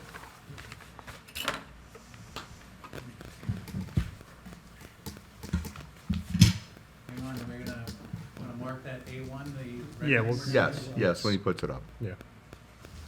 Is that two different boards? Or one board? It's just one. Okay. Look, there's a second one behind it. Okay, so mark that Exhibit A1. Can you give me a title for that? This is just a rendering for the. Would you use the mic, please? The mic? You can take the mic off of that. Okay. And just describe the rendering. Yes, so this is a rendering for the first picture on the right side is the main house, the front view of the main house, and the one here at the bottom is the pool house. Okay. Amon, would you give him your full name for the record? My full name is Ayman Sedra, A-Y-M-A-N. Last name is Sedra, S-C-E-D-R-A. And you're a licensed architect? I'm licensed architect, a good standing. I testified in many municipalities. Like You can hold that a little further away from you. Okay. There you go. That's good. For example, Union City, Jersey City, Bayonne, Chatham, Long Branch, Paramus. Okay. You're Deemed qualified. Right. Thank you. And real quick, what's the date on that rendering? Is that dated today, or is there a different date? 6/22/23. Okay, great, thank you. And the second sheet behind it is what? The second sheet is the drawing which you have. Oh, we have that one. You Okay. have the, yes, Okay. So that's just the architect drawing. that's the architecture plans. So, Iman, what I'd like to do is, could you just talk about the structure that you designed, and then talk about the fact that the one side has the height variance, and how you came about the configuration, and Sure. basically your opinion as an architect on this particular drawing. Sure, I'm gonna start with this sheet, A01, which you have, the first sheet you have. This sheet has the floor plans of the main building. On the right here, this is the first floor. And the first floor has all the living spaces, which are our dining room, living room. We have a two-story foyer, stair on the right. We have the family room, breakfast area, kitchen, butler pantry. And also, we have a guest bedroom in this level and a full bathroom. Outside from here, we have a wood deck. It will take us down here to next to the garage area, the entrance for the garage. This floor here is the basement level. The basement has 3-car garage, and we have a big rec room area here with the wood bar. We have our mechanical room, bathroom. We have a media room and a gym room. So this is the floor plan and the layout for both floors, the first and the basement. The next sheet, which is A02, here on the left we have the second floor. The second floor hosts all the bedroom spaces. We have 4 bedrooms, including the master suite. And the master suite has its own walk-in closets and master bathroom. One of the bedrooms, it's a little bigger on size, and it has its own bathroom and a walk-in closet. The other 2 bedrooms, they share a hallway bathroom with the double sink. Here on the right, this is the layout for the pool house. The pool house, maybe I should go over the elevations for the main house first, Yes. and then we'll come back to the pool house. The next sheet,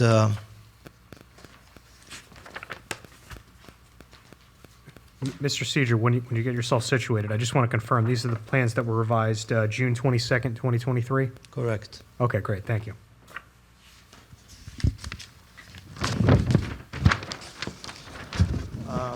So the main house, this is the front of the building. It's a colonial style home with the symmetrical arrangement. We have a lot of glazing, a lot of big double hung windows.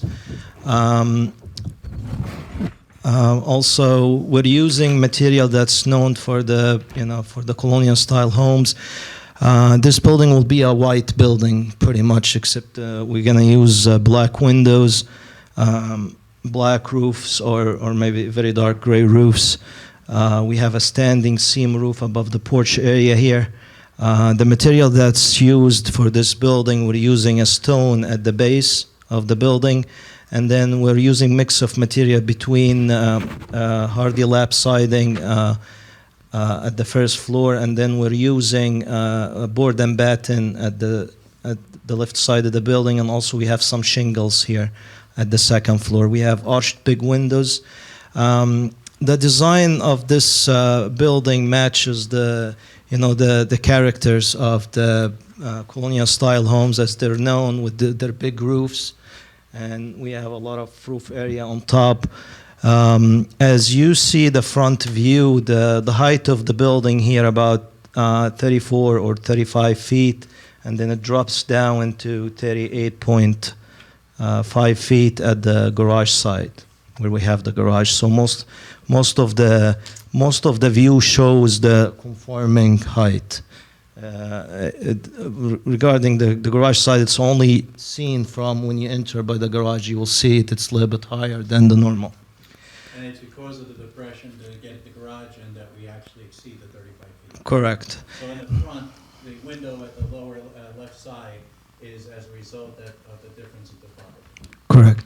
And then the bottom drawing, that's the, That shows that's the side that we're looking for the variance. Yes, correct. That's This what is, it'll look like. that's the side of the garage. And also, we looked about, today we looked actually to see if it's possible to lower the roof by any means to avoid the variance. And it's not, because the slope of the roof from the side is 5.5 over 12. That's considered not very steep roof.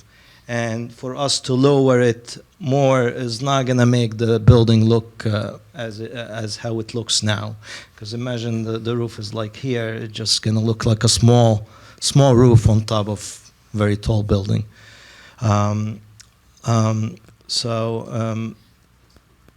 The next sheet, again, the material we're using on the side, we're using James Hardy lap siding. This is the rear and The side facing the neighbor. correct, And both of them would also be conforming 35 or less. correct. Going back to the pool house.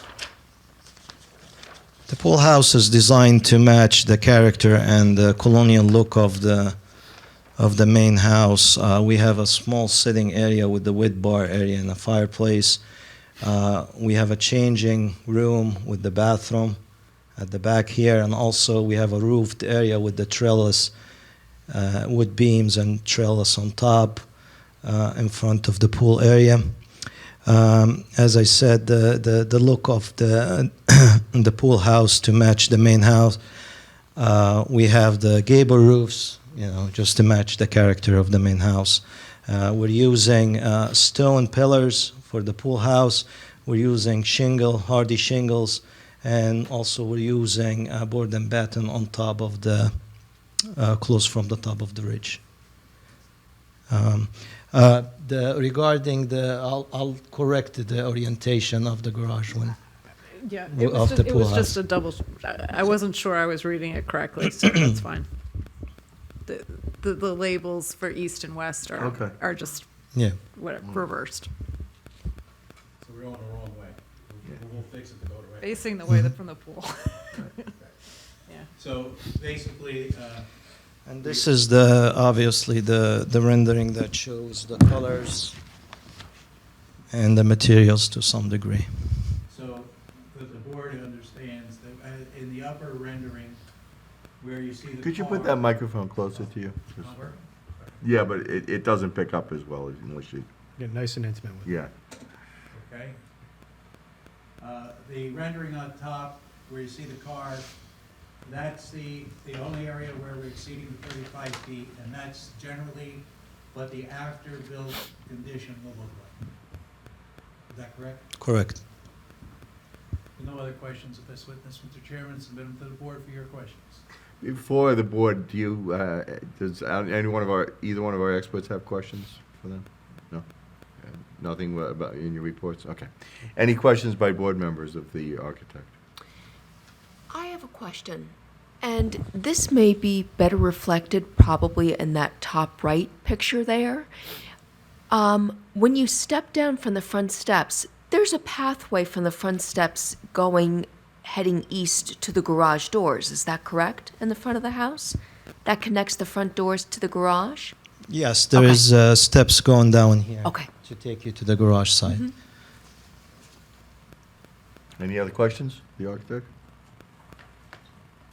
No? Any questions from the public? Seeing no public, I close it to the public. Okay. Mr. Chairman, I'd like to thank you and the board for your attention to this application. That is our application. What we have here is I believe, a clear plan that shows the applicant's intention to try to minimize the critical areas. Also to develop a home in keeping with the modern homes being built in the area. I think that the height variance makes sense because you've heard testimony, I just will recap it shortly, in that by putting the garages underneath, you don't add to impervious surface. And more importantly, as you see the pink, We don't extend out and you get into more critical areas. We take the area of the existing home, built 100 and something years ago, and we keep that area to a minimum of disturbance of the critical areas. Now, you also heard from the engineer that in terms of the critical areas, that these are not that extreme, that these are basically something that you can maintain for lawns, et cetera. We've also are going to add some critical areas to make the amenities go in, but we are fully compliant with your ability, with your requirement of your ordinance to maintain and hold our runoff. As a matter of fact, as the engineer indicated, we exceed the minimum requirements. All of those variances are as a necessity because of the nature of this particular piece of property. I think that based upon the testimony and the stipulations of the owner, that this board has been given what they need from the municipal land use to be able to determine that the height variance is appropriate, that it makes more sense to give the height variance than to extend the garage and impact any other critical areas. I think that overall, we have a plan that we've agreed to make your conditions. I think you've got a couple of things you may want to bring up at the end of the year in your zoning report to the municipality. Fix the inconsistencies of the fence, but my applicant has agreed to make the hire, so there's no issue. Fix the inconsistency of the generator, because I would never put a generator in a house 10 feet away either. I think those are two important things that you've mentioned today. I believe we have given you a very clean and a very professional application, that this house will be a benefit to the community and will be very in keeping with township's requirements. Thank you. On that basis, I'd ask for your approval. Thank you. Just to keep it legit here, any members of the public want to comment on this application before we deliberate? Hearing none, close it to the public. Okay. Tom, would you like to start our deliberation? I would. So, thank you very much for a very nice application. Talk into the mic. Thank you very much for a very nice application. This property built over 100 years ago, 100 and a quarter years ago. Obviously needed some sprucing up perhaps. And but as for the height variance, the change is, as we say, de minimis, especially in consideration that if the ground was raised and the house was extended out so that the garage was outside of the house, there wouldn't be a variance need. So I'm not worried about that at all. You're reducing the runoff by collecting in your, which look like leach fields, but nobody said that word and I won't use it. All in all, it's a very nice project. It's a benefit to the community to revitalize that home, and I will be in favor of it. Meredith? Well, I echo my fellow board members' sentiments regarding the property. I also think, too, it's a testament to your plan. It seems very carefully thought out. It seems like, I'm very excited to see what it turns into. And I think, too, that's a testament to what you've done, because you don't have any of your neighbors that are here and that are asking questions and, what they're echoing their concerns. You addressed all the issues about the topography. I think keeping the critical areas preserved as much as possible and minimizing any intrusion to those critical areas is great. I took a look at that color-coded map, and it's really affixed within the white area and keeping the red areas, the critical area, safe. The stormwater abatement, you have 2 locations for that greatly exceeds all the requirements. And I think it'll be a really beautiful addition to the neighborhood, a great improvement. So if I were to vote on this, I would say yes. Yes. Tom? Well, on the one hand, I think you did a terrific job in designing something that will fit very nicely into this piece of property, into this neighborhood. So I would be in favor of everything except for the basketball court. I don't think your testimony demonstrated that there'd be a hardship placed upon the developer by denying his application for the basketball court. Nor do I think granting that variance, or do I think the granting of the variance would amount to a deviation from the zoning law. So yes and no is my answer. Gary? It's amazing that you're developing so much of this property, but it's a large property to work with. The height variance is not that significant, and it looks like you've addressed it. It's only on the one side because of the way that you've figured and calculated how the garage can work for you.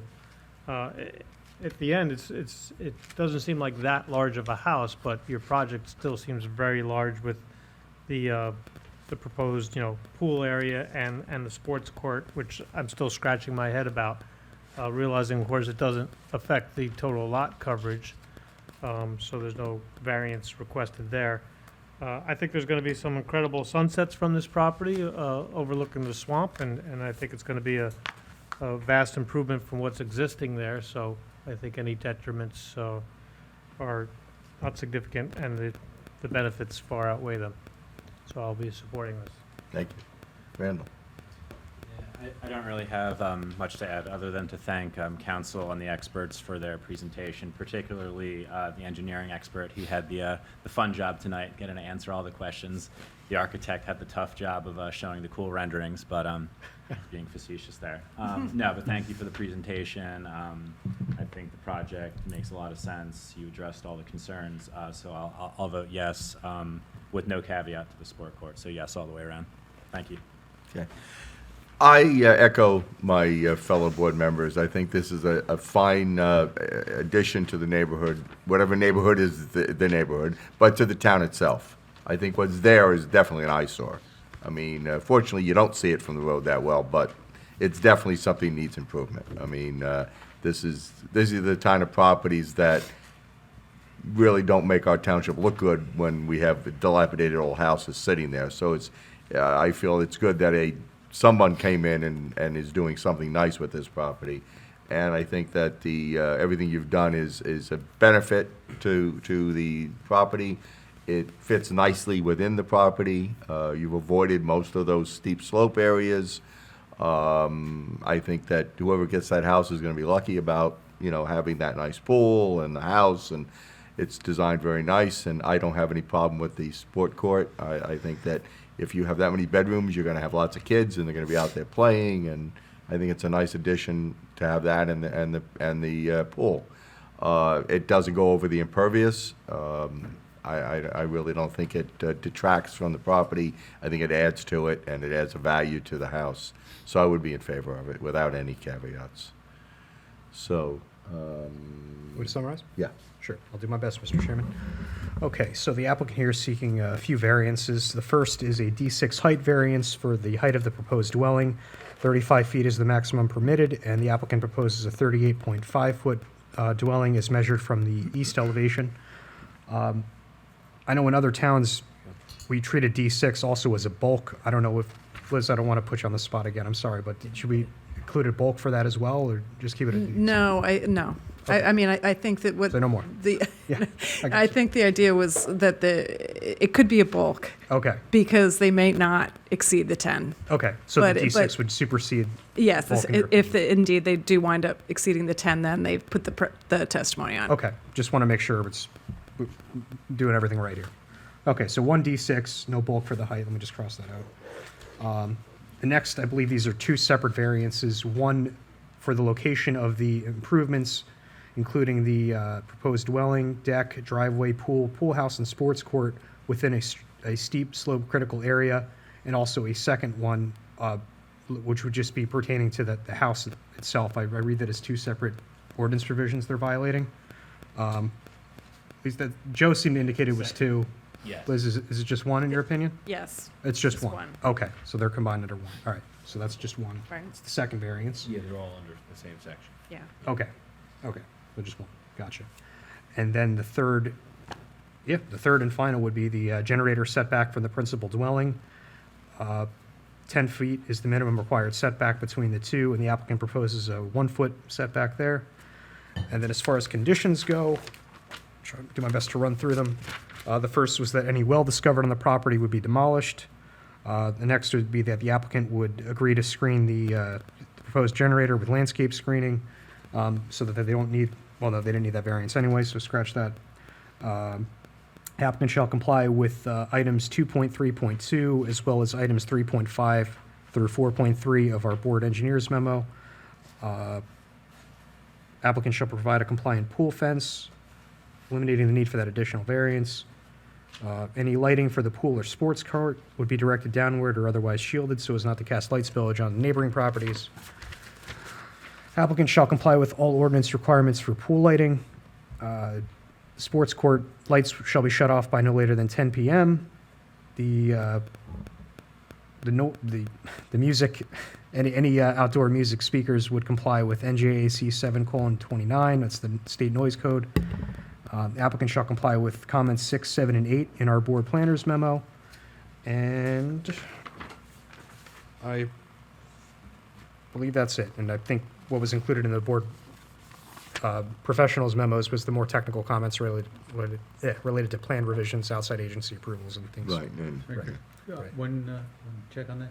You said that the lights go down at 10 for the sport court? I thought it was the And- sports court and and the the pool. pool. And the pool. And the pool, Okay. yeah. Well, I'll just correct that. Well, the whole recreational area Okay, sports court, lights, and pool. pool. The pool's already by ordinance, Yeah, and the intent was to match it Oh, Right. with I the see. sport court. right. So that's why. Because you the just sport said- court had to be specified. I see. Okay. Okay. Appreciate the assist, Joe. So that's it. I'll throw this out to the applicant's counsel. We have 6 board members tonight. You know, you need 5 for a D variance. You throwing it up to a vote, or do you want to?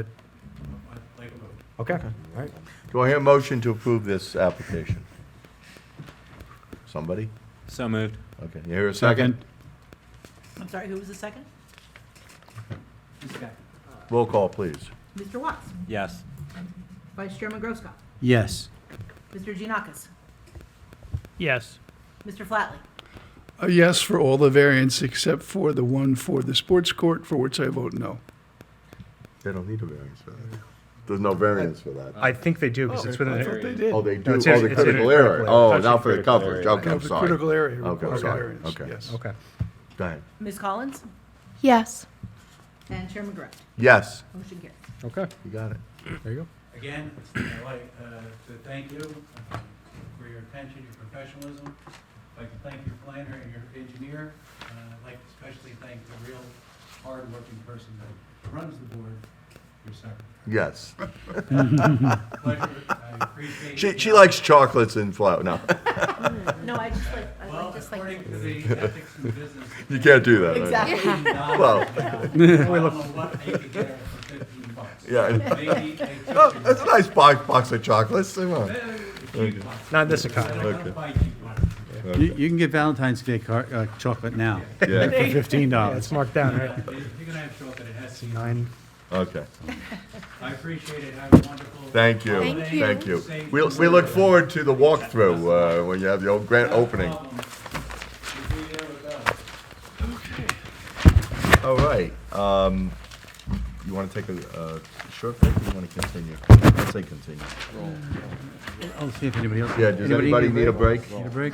Okay. Just for the record, I have to recuse myself for the next one because I am associated with the church across the street. And unfortunately, I can't sit for this one, and I hate to leave you guys. I'll leave you in good hands, but I hate to have one less person here. But, Say goodnight, John Boy. good night. You can sit in the back and give No, semaphore. I don't want to. I want to go home. Yeah, right. Good night, John Boy. Come on, the Waltons, Good come night, on. Mother. Good night, Dad. Good night, right? Good night, Mary Ellen. That's They were usually in bed together. I'll pass that to you. Yeah. Have fun, guys. Take it easy, guys. Chairman.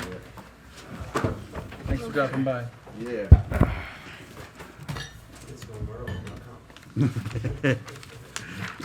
Tom, you don't want the captain's chair? Nah, I'm good here. Okay. Comfy.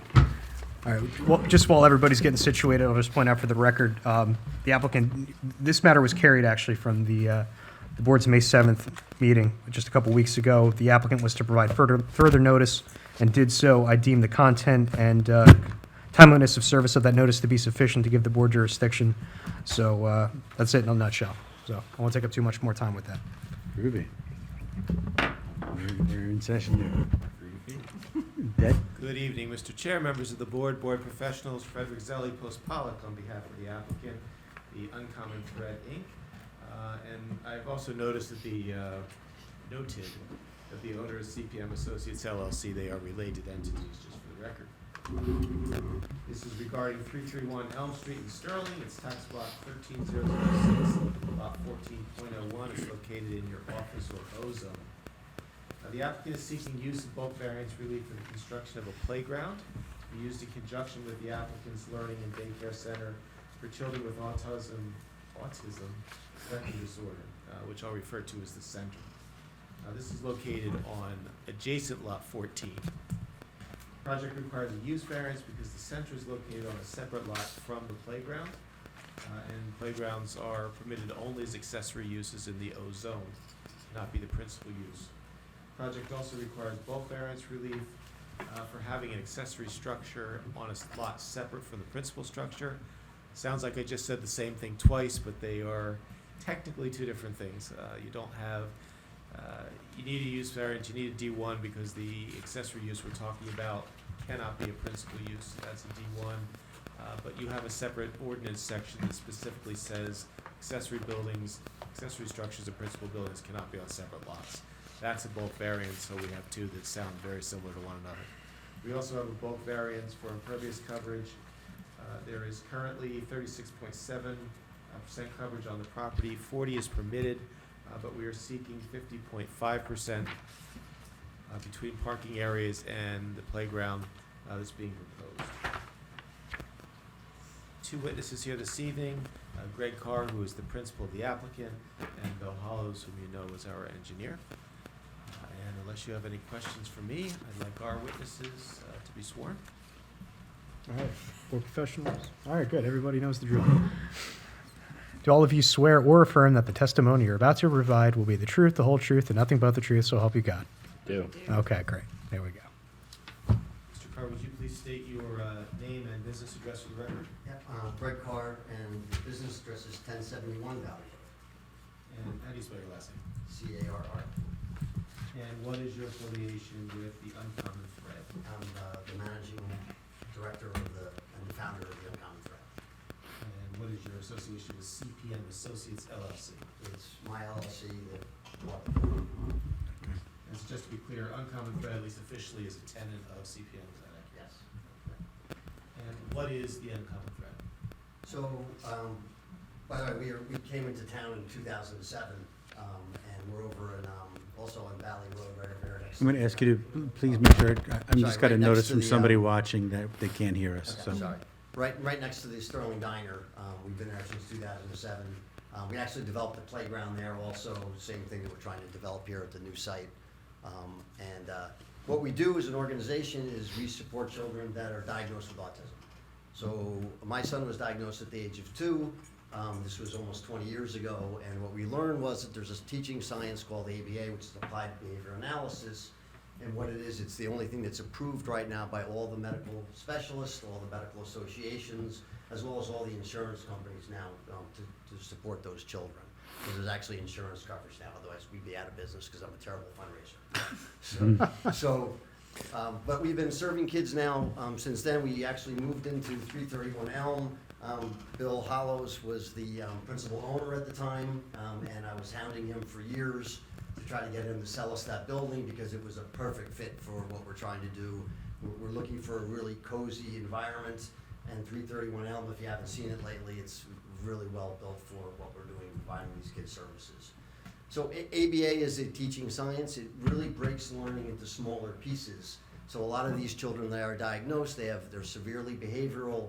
You have to overcome their behaviors, and then you have to break learning into very small pieces for them to understand. So it's an intensive service.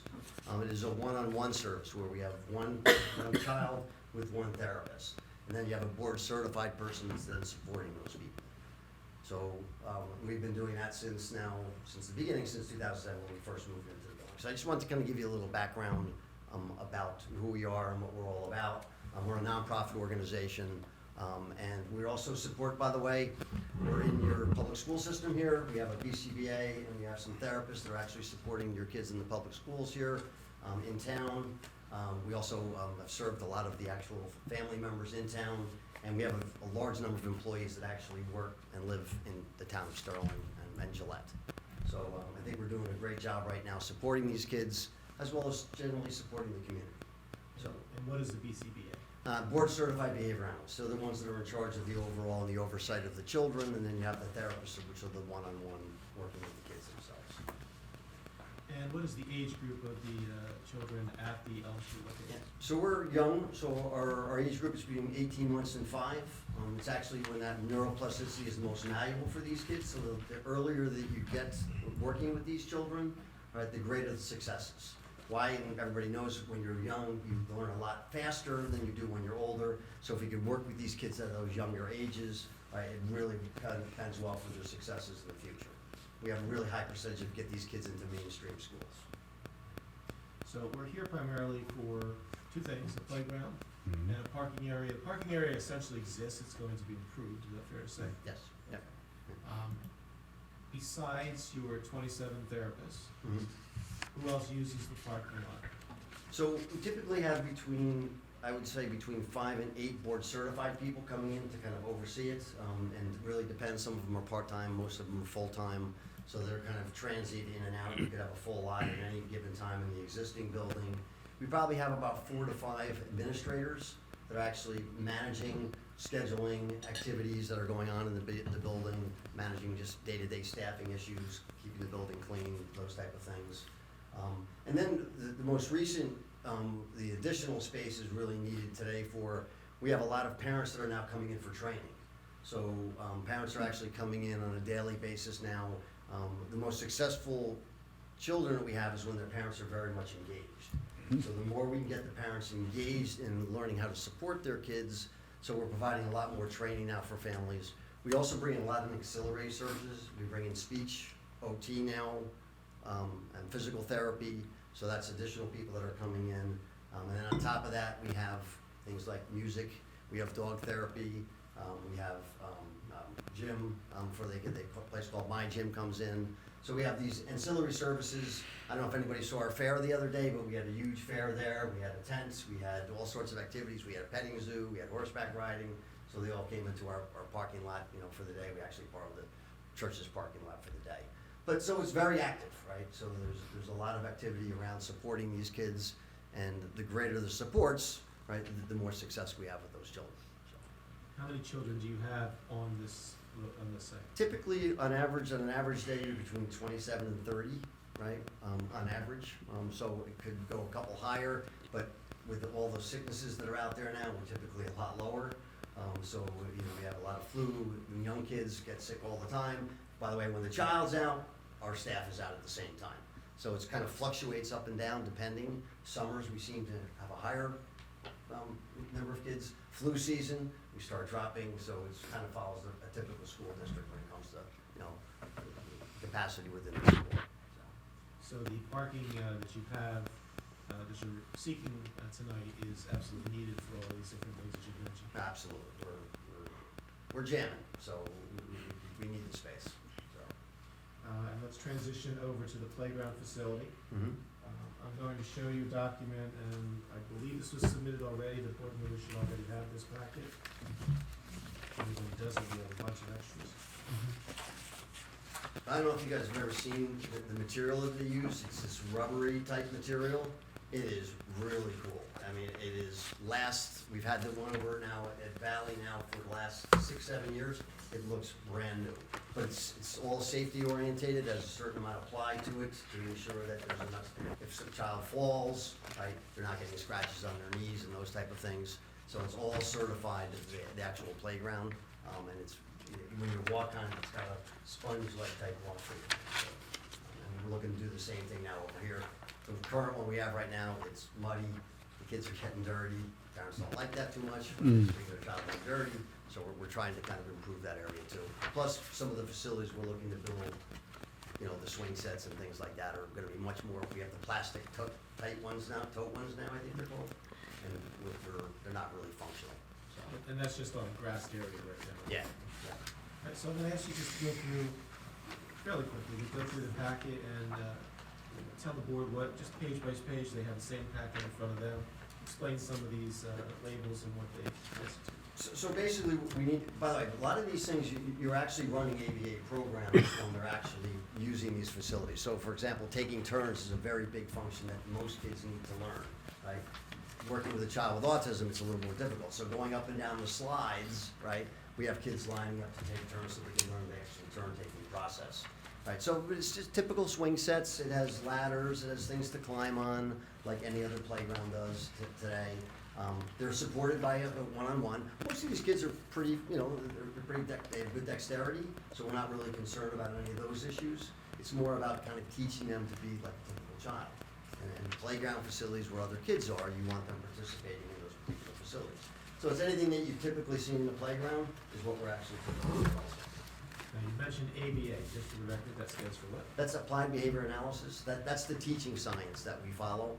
And it's a behavioral science that's been around probably for about, probably 50, 60 years now. And it's the only proven thing right now that is supporting a child with autism. And you've indicated that playground equipment of this sort is part of that Yes. curriculum, so to speak. Yeah.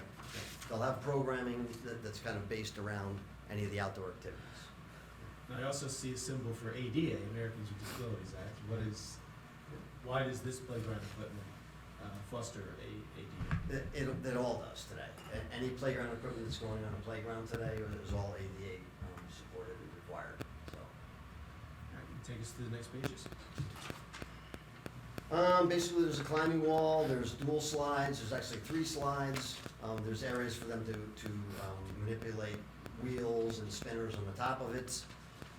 You have stairs, and so it's all basically typical playground type material. So I don't know if you guys have seen any of this, but all packaged there. All right, and then also you're gonna have a swing set. Yep. Also, we have a swing set, yes.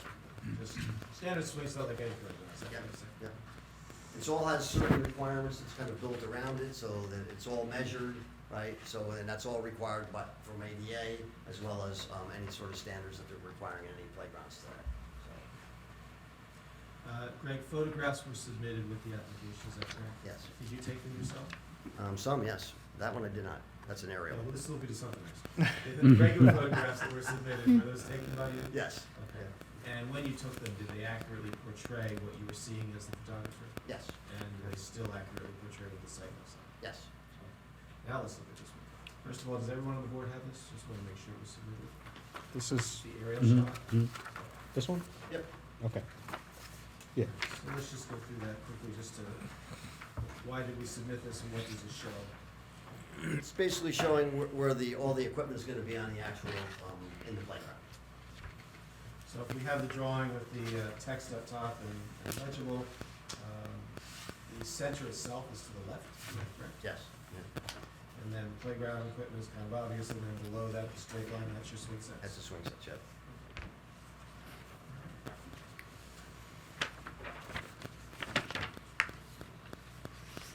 I have no further questions for Mr. Carr at the moment. I have none. Any questions from the board? I just have one question. Oh, I'm sorry. Or- Yeah. Unless somebody got bored. One question that was in my letter, and just as you're the owner, have you thought about, because it would eliminate all your variances, have you thought about combining the lots?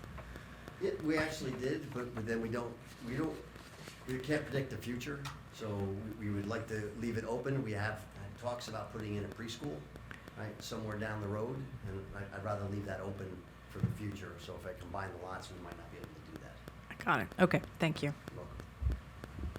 I have a question about the playground and the parking lot.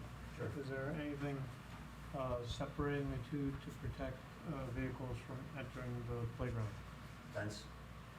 There's no bollards or anything like that? I mean, I've been involved with a couple of childcare, daycare kind of places, and anytime there's cars and playgrounds, there needs to be something protecting the possibility of a car Might be a better question for Mr. Hollis. That's the site design. But you might be on something. I've known Mr. Hollows, but I've seen it required by the state before. To your knowledge, is there any state requirement No, that you've come across before? there's no. On your Valley Road site, is the parking lot, I can't picture it offhand, is the parking lot adjacent to the playground on that site as well? Yes. And is there any protection along those lines on that? No. Wasn't there a curb in between the parking lot ends and then it's kind of a little. It's really an old macadam. Gary, It's been there for. use the microphone. Oh. Thanks. I haven't been back there, but I just thought it was not like, this one seems like it's like right in the parking lot, except Yeah. it's just over there. The The other one I thought was kind of like just past it. Yeah, the current property has the full curbing, the existing property just has old macadam on it from, it used to be an old tennis court from years ago, with a drive going up into it, and then there's just the playground on the grass. Okay. All right. Any other questions? None? Okay. Mr. Hollows, you're up. Mr. Hollows, is your license as a professional civil engineer still in good standing this evening? It is. Have you testified before this board a few million times Few times. Is Mr. Hollows qualified as a I civil we engineer? deem him qualified. Ow. Would you take us through the plan? First of all, do you have any colorized or anything we need to mark as an exhibit? I do. When you get to that, please let us know when we mark those. Or get. Appreciate This that. is what's up here right now. The drawing is our area map. It's the same drawing that you have, just to give you an idea of where this property is. It's just off of Central Avenue on Elm Street. You've got Dorothy's Pharmacy, and if you go up the street a little bit, you've got this property, and then adjacent to that was the old Elm Street School, now the center. Across the street are residential, there's some two-family and some single-family, and you've got the entrance to the parking lot for the church. To the south is NJ Transit, and to the east is Murphy and Holmes' office. As did the school used to be, correct? Yes, we were there for a while. And then the dreaded 2008 showed up, killed our business. This is a rendering, but I think I really, well, I'll go through these. This is existing conditions, then I'll step back to some of the drawings that we had for the original site plan subdivision that encompassed this original property. So let's mark this as A1. This is a colorized version of sheet 1. This is sheet 2. Dated today? What date would that be? October 10th, 2023. Thank you. This indicates the gray area is existing parking areas, tennis court, whatever out there. When the original work was done on the Elm Street School, the entrance to, this was, step back, this was an approved site at one time. In the next drawing, I'll show you that. But the entrance was curved and paved to the throat of the driveway there, and then it led to the tennis court, remainder of what was the tennis courts, municipal tennis courts at that time. And then this shaded area is the existing play area that's used out there now. You've got a hedgerow that's along Elm Street School, it's a very thick hedgerow. And then you've got some scattered trees right by that entrance to the driveway. You've got some existing trees that were put in as part of the site plan approval. And there's a clump of trees in the back southeasterly corner. And then along the railroad, there's some lawn, and then it goes into brush and some scattered trees along the railroad before you go down the slope to the track area. There's a sidewalk that goes across the front of this property. It goes across the front over towards the Elm Street School. And then there's a large lawn area around it. And just to be clear, Mr. Hollis, the railroad itself is not right up against this play area. Oh, no. No, the railroad is not up against, and there's a, quite a drop, probably a 30-foot drop. And you've got a single-family residence right adjacent to the property. That was part of the subdivision or the site plan for the, when Dorsey's enlarged the pharmacy and the deli. And then there's a parking lot as part of that pharmacy deli project. And then you see the rear end of the parking lot for the Murphy and Hollins office area. Mm-hmm. I'm gonna jump to a drawing.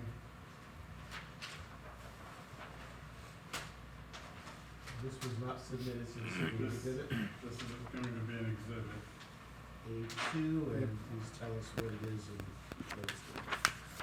This is a layout plan.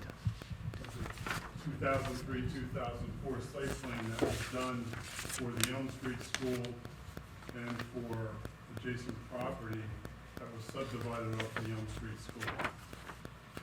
When we did the site plan for the Elm Street School, we had made a parking lot. We had a lease from the railroad to expand parking to the rear of the property. And at the same time, we subdivided the property, got approval for an office building, and we got approval for the parking lot. And the reason why I say that is this parking lot that we're proposing is basically the same parking lot that was approved in 2004 for the office building. In fact, as part of the site plan, there's 3 light stanchions that have double lights on them because I was planning ahead to have lighting for this parking lot when the site plan was done, when the subdivision was done here. But I just wanted to show you that. I think it's important, and I didn't mark it A2, I think it's important that you know that we had this previous approval, and we're pretty much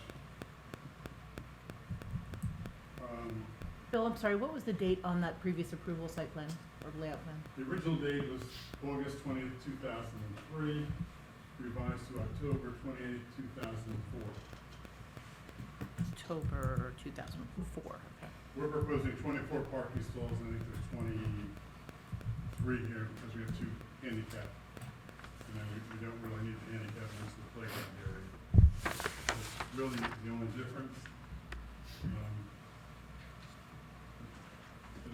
I think that's important for the board to know that what we're proposing is pretty much what was approved in 2004. It's just that rather than an office building here, we're going to put a playground in this place. This would be A3. This is different from, I thought you marked that as A1. No, This is proposed. this is proposed. Yeah, existing, this is proposed conditions. And that sheet. So, just for clarification, the Exhibit A1 is a colorized site plan of the existing conditions? Sheet 2. Correct. Yeah, Okay, sheet 2. yeah, Got it, sheet okay. 2. And this was sheet, 2, this is sheet 3. okay. And what we've colorized, and I know that here, the old drawing that I showed you before, the 2004 drawing, was probably a little bit harder to see because AutoCAD has changed and some of the borders wouldn't come out darkly. It would take a little manipulation to get it to look like this drawing, the borders inside. But again, parking lot, same configuration, same drainage that was approved. We just moved things around a little bit, but it's in the same location. We had done soil logs previous in the 2004. It's a fractured shale in this area, and I can tell you from our experience, we had dry wells behind the school building, and as part of the maintenance program, we would take the covers off and take a look at those dry wells, and they were always, there's no water in there ever. So we know that the percolation will work here, and these dry wells will work properly. What is the parking lot material currently in what's proposed?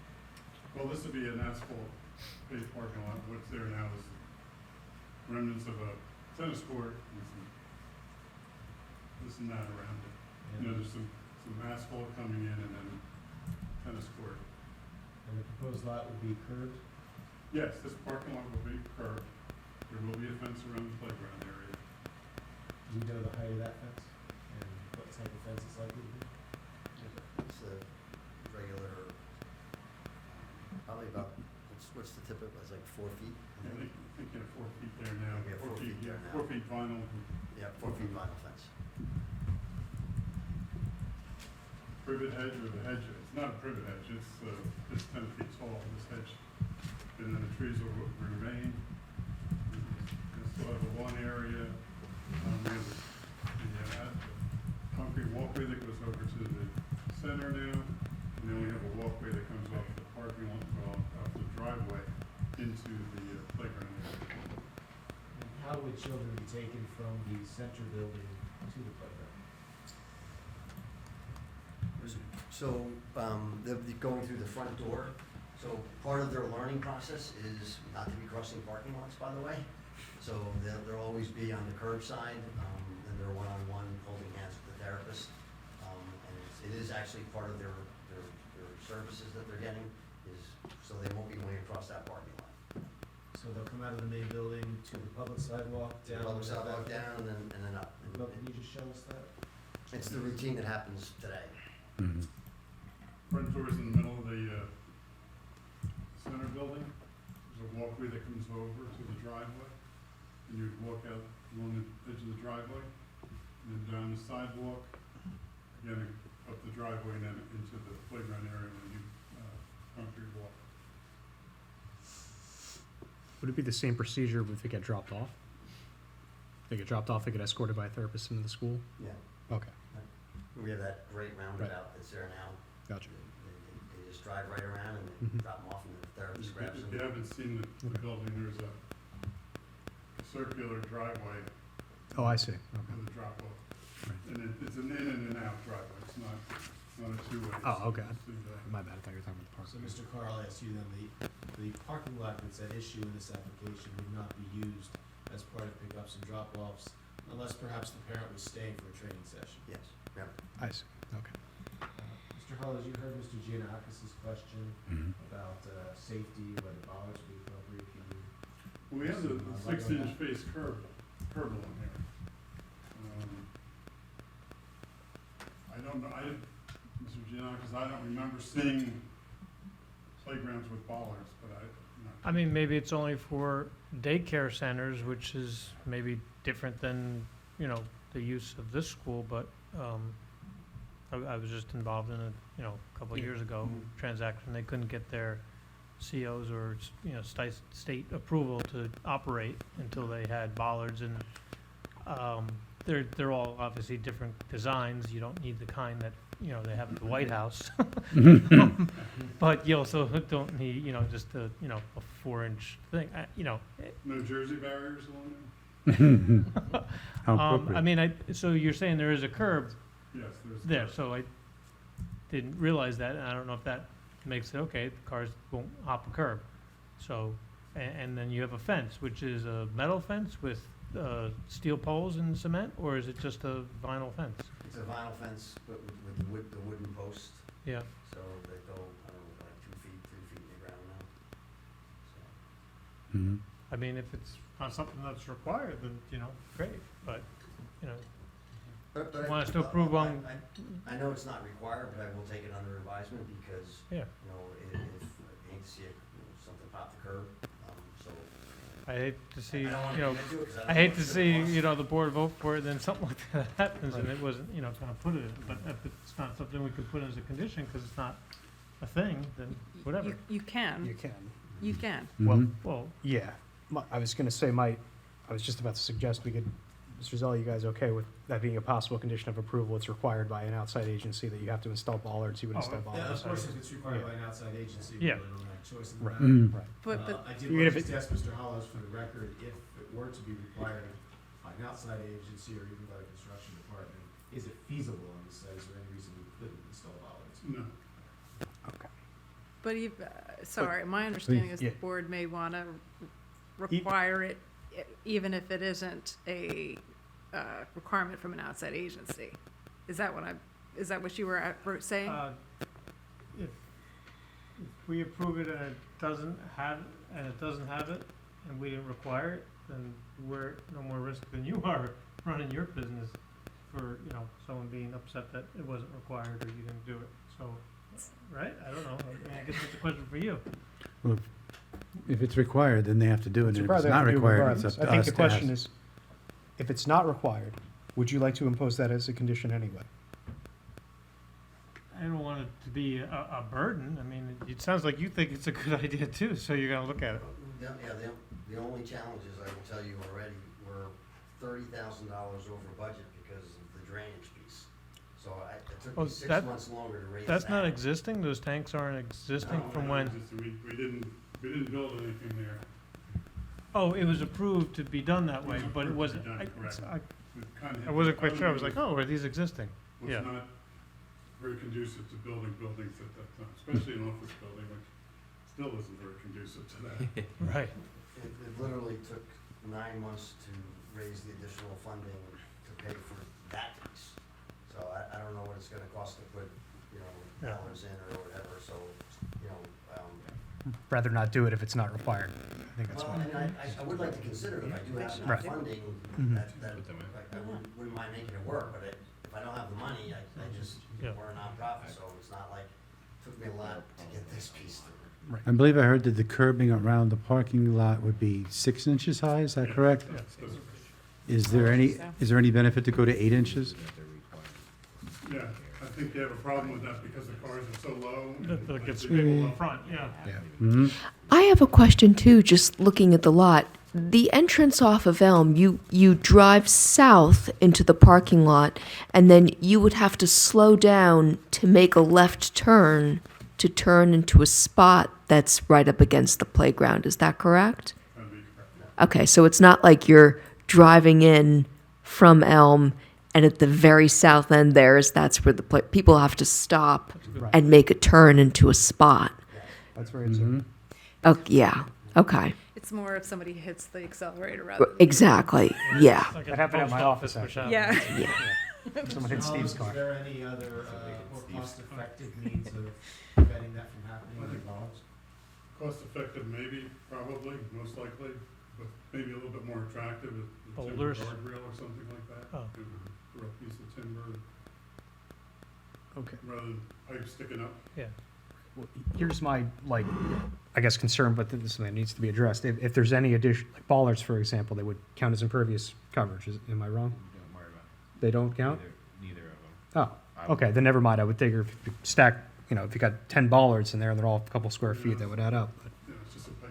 Okay, all right. Well, I'm thinking of a wider one, but whatever. If you tell me it doesn't count, it doesn't count. So forget Charles, do you my have concern. any idea what kind of money we're talking about for either of those? You know, I don't. What I could suggest, and of course I'm suggesting this with my client, I'm not discussing one, so this is just a Microphone. possibility. Fred? If the Fred? board were inclined Thank you. to condition approval based upon that, and if it turned out to be cost prohibitive, we would have the ability to come back and seek relief from that condition.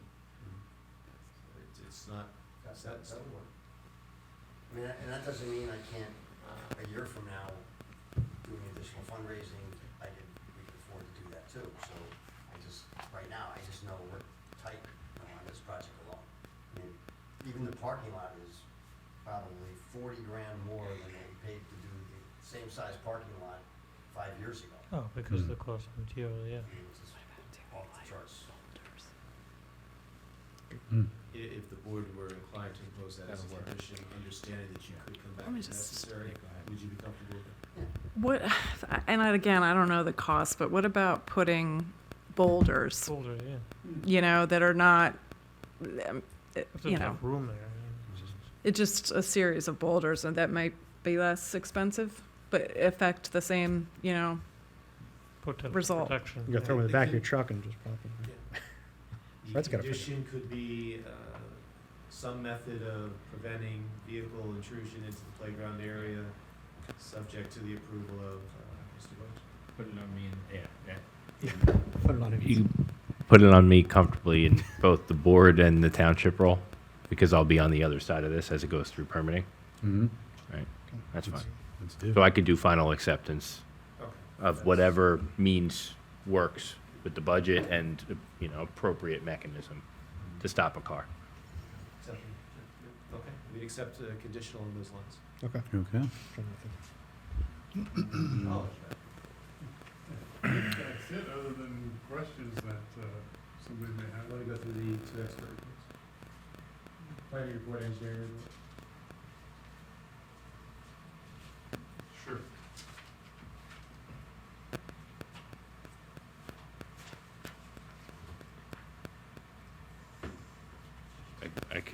I'll save you the trouble on my report. You already covered 3-1 with testimony from both the owner and you as the engineer regarding the parking and the interrelationship between the two buildings. 3-2 regarding the existing landscaping. 3-3 regarding access, pedestrian routes. 3-4 is factual. 3-5 is factual for compliance. And then 3-6, the soil reports do satisfy currently. I appreciate the testimony regarding the maintenance of the existing dry wells, so we know that they remain dry.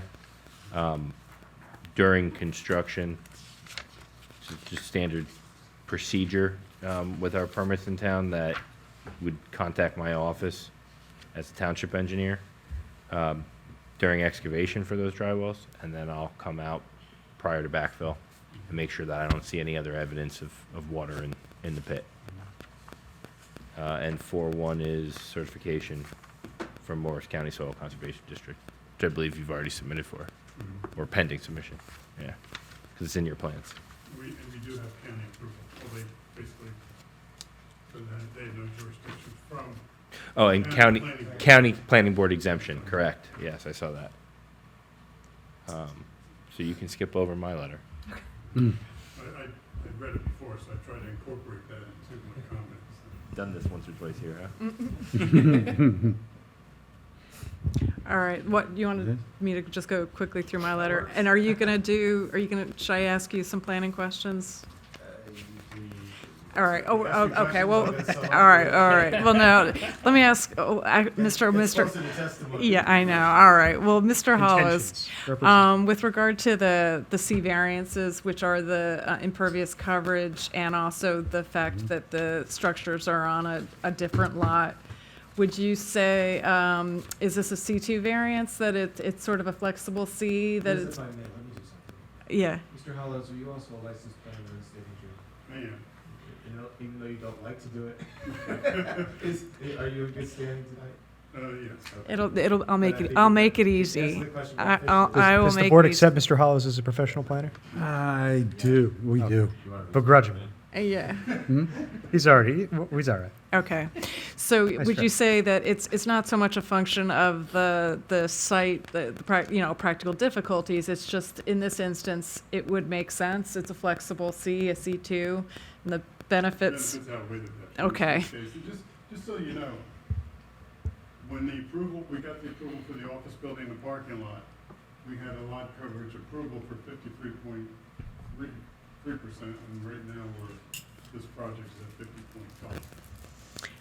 Okay, and so also, or would you be satisfied that the situation of both the structures on the accessory structures on a different lot and also on the impervious coverage, that it's not going to have a substantial detriment to the neighborhood or neighboring properties? I don't think anyone would even know that difference in this neighborhood. Okay, You know, and they function as one. and that they wouldn't, it wouldn't impair the zone plan, the zoning ordinance, or the master plan? No. Okay. Then just with regard to the use variance, I think we can agree, even though these are on a different lot than the school is an inherently beneficial use per the municipal land use law. These are accessory to an inherently beneficial use. I think we can say that these are also an inherently beneficial use. Would you you agree? Yes, I would agree. Okay, so as an inherently beneficial use for a D1 use variance, the SECA test applies. So I'm just going to ask you a series of questions. Okay. So I think actually the applicant has identified what the public interest is. What's the public interest at stake? Would you agree with that? Yes. Okay. And are there any detrimental effects that's going to come if the board grants this variance to allowing the accessory uses on a separate lot than the principal use? No, not in this case. Okay, so then you would probably say that reducing the detrimental effect by posing reasonable conditions, perhaps maybe we could say that, would you say that putting some sort of barrier or yet to be determined between the parking area and the playground would in some way be a condition that would lessen the detriments that you've already said there aren't any, but anyway. I understand. Yeah. Lessening the non-existing detriments. Okay, so then, okay, so essentially, on balance, you think the grant of the variance would not cause a substantial detriment to the public good? Not at all. Okay, thank you very much. Thank you, Liz. Liz might have another job as a lawyer at some point. It's because it's late. No offense, man. No, it's late, I'm sorry. Oh, Never too late. Yeah. Never, yeah. No, I meant it's late. Oh, it's late in the evening. I see. Yeah. Help them get out of We here. have 2.5 minutes. Let's get this done. Yeah. All right. Open it up to the public? Public, anybody? All five? Okay, closed. It's questions and Mr. comments. Acting Chairman, why don't we just extend the meeting for 10 minutes, 15 minutes, as the board sees fit. Can I get a motion to extend the meeting? 10 minutes? Yes. Okay. On that, Second. Okay, second. Thank you. You need the All in votes. favor? Aye? Okay. Carry. All right,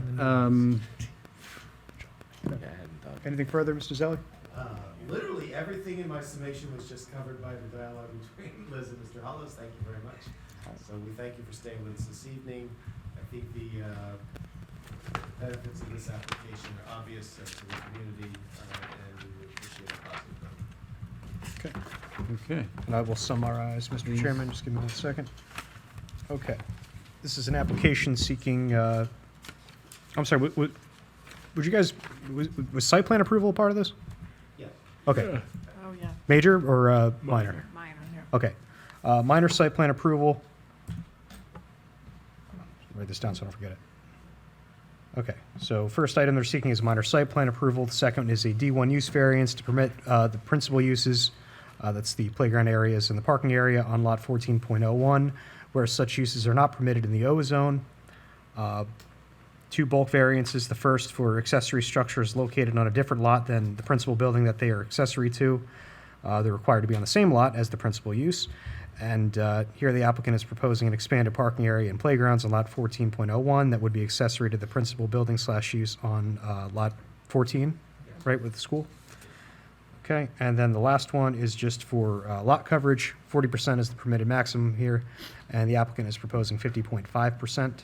As far as conditions go, I believe there were only really 2 or 3, depending how you want to slice it. The first would be that the applicant shall propose and install further vehicle barrier features between the parking area and playground, which would be subject to the review and approval of the board / township engineer.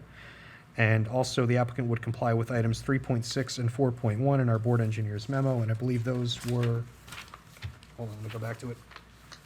3.6 is the contacting the township engineer's office during construction to inspect the dry well, and then the other would just be the Morris County Soil Conservation District approval that you'd be required to get anyway. So I believe that's it.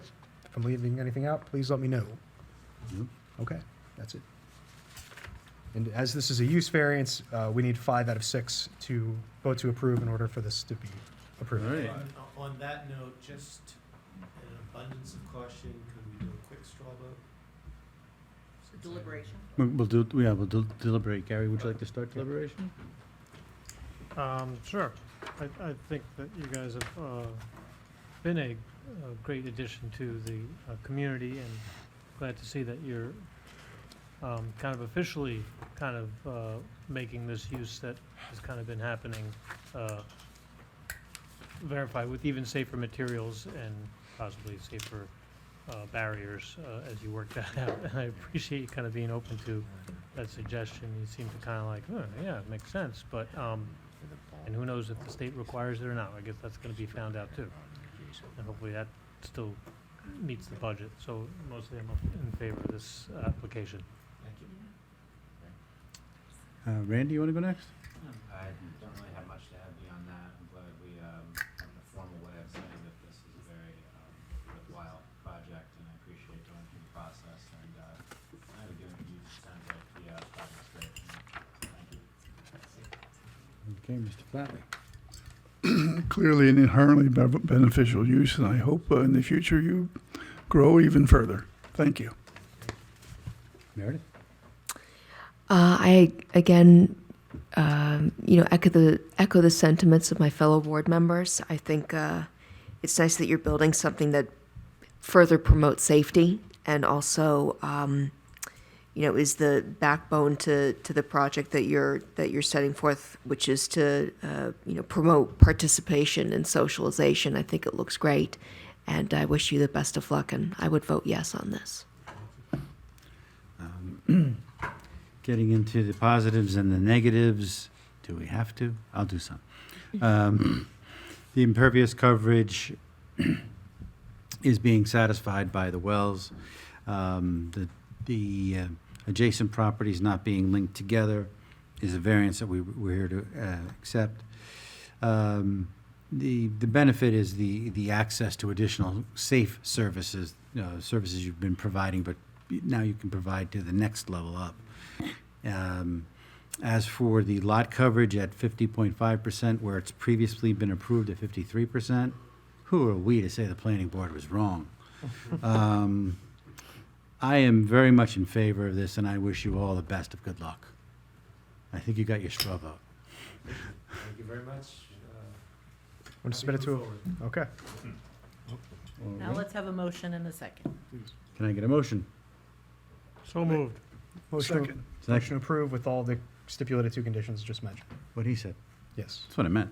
Yeah, I thought so. I'm just making sure I Mr. understand. Giannakis? Yes. Mr. Flatley? Yes. Mr. Watts? Yes. Ms. Collins? Yes. Vice Chairman Grosskopf? Yes. Motion carries. Thank you all very much. Thank you for staying up with us. Thank you. Appreciate your time. Thank you. I can't believe you guys stay up all this time. Yeah. Twice a month. Twice a month. It's fun. Sure enough. Do we have any other additional business? Good for you. I got nothing. Like a ways to pay for that rubber playground stuff. All right. Stuff's expensive, but it's cool. Any older new Greg, it's business? been a long time coming. Get the agenda? I have it somewhere. I think that's, I don't think we have anything. My coach from the last, I don't know how many years. How From many what I years that saw. we'd be talking about this playground? Probably put it in one of my files. yeah. Agenda? Should we have a motion to adjourn tonight's meeting? I was looking for older new business. What? Oh. There's nothing left on the agenda? I don't have anything. Okay. We're Older looking new for our business. copies. That's what I No. was- Any old No. business? Any new business? Nope. Okay, can I get a motion to adjourn? Don't make me sit in that cheap seat.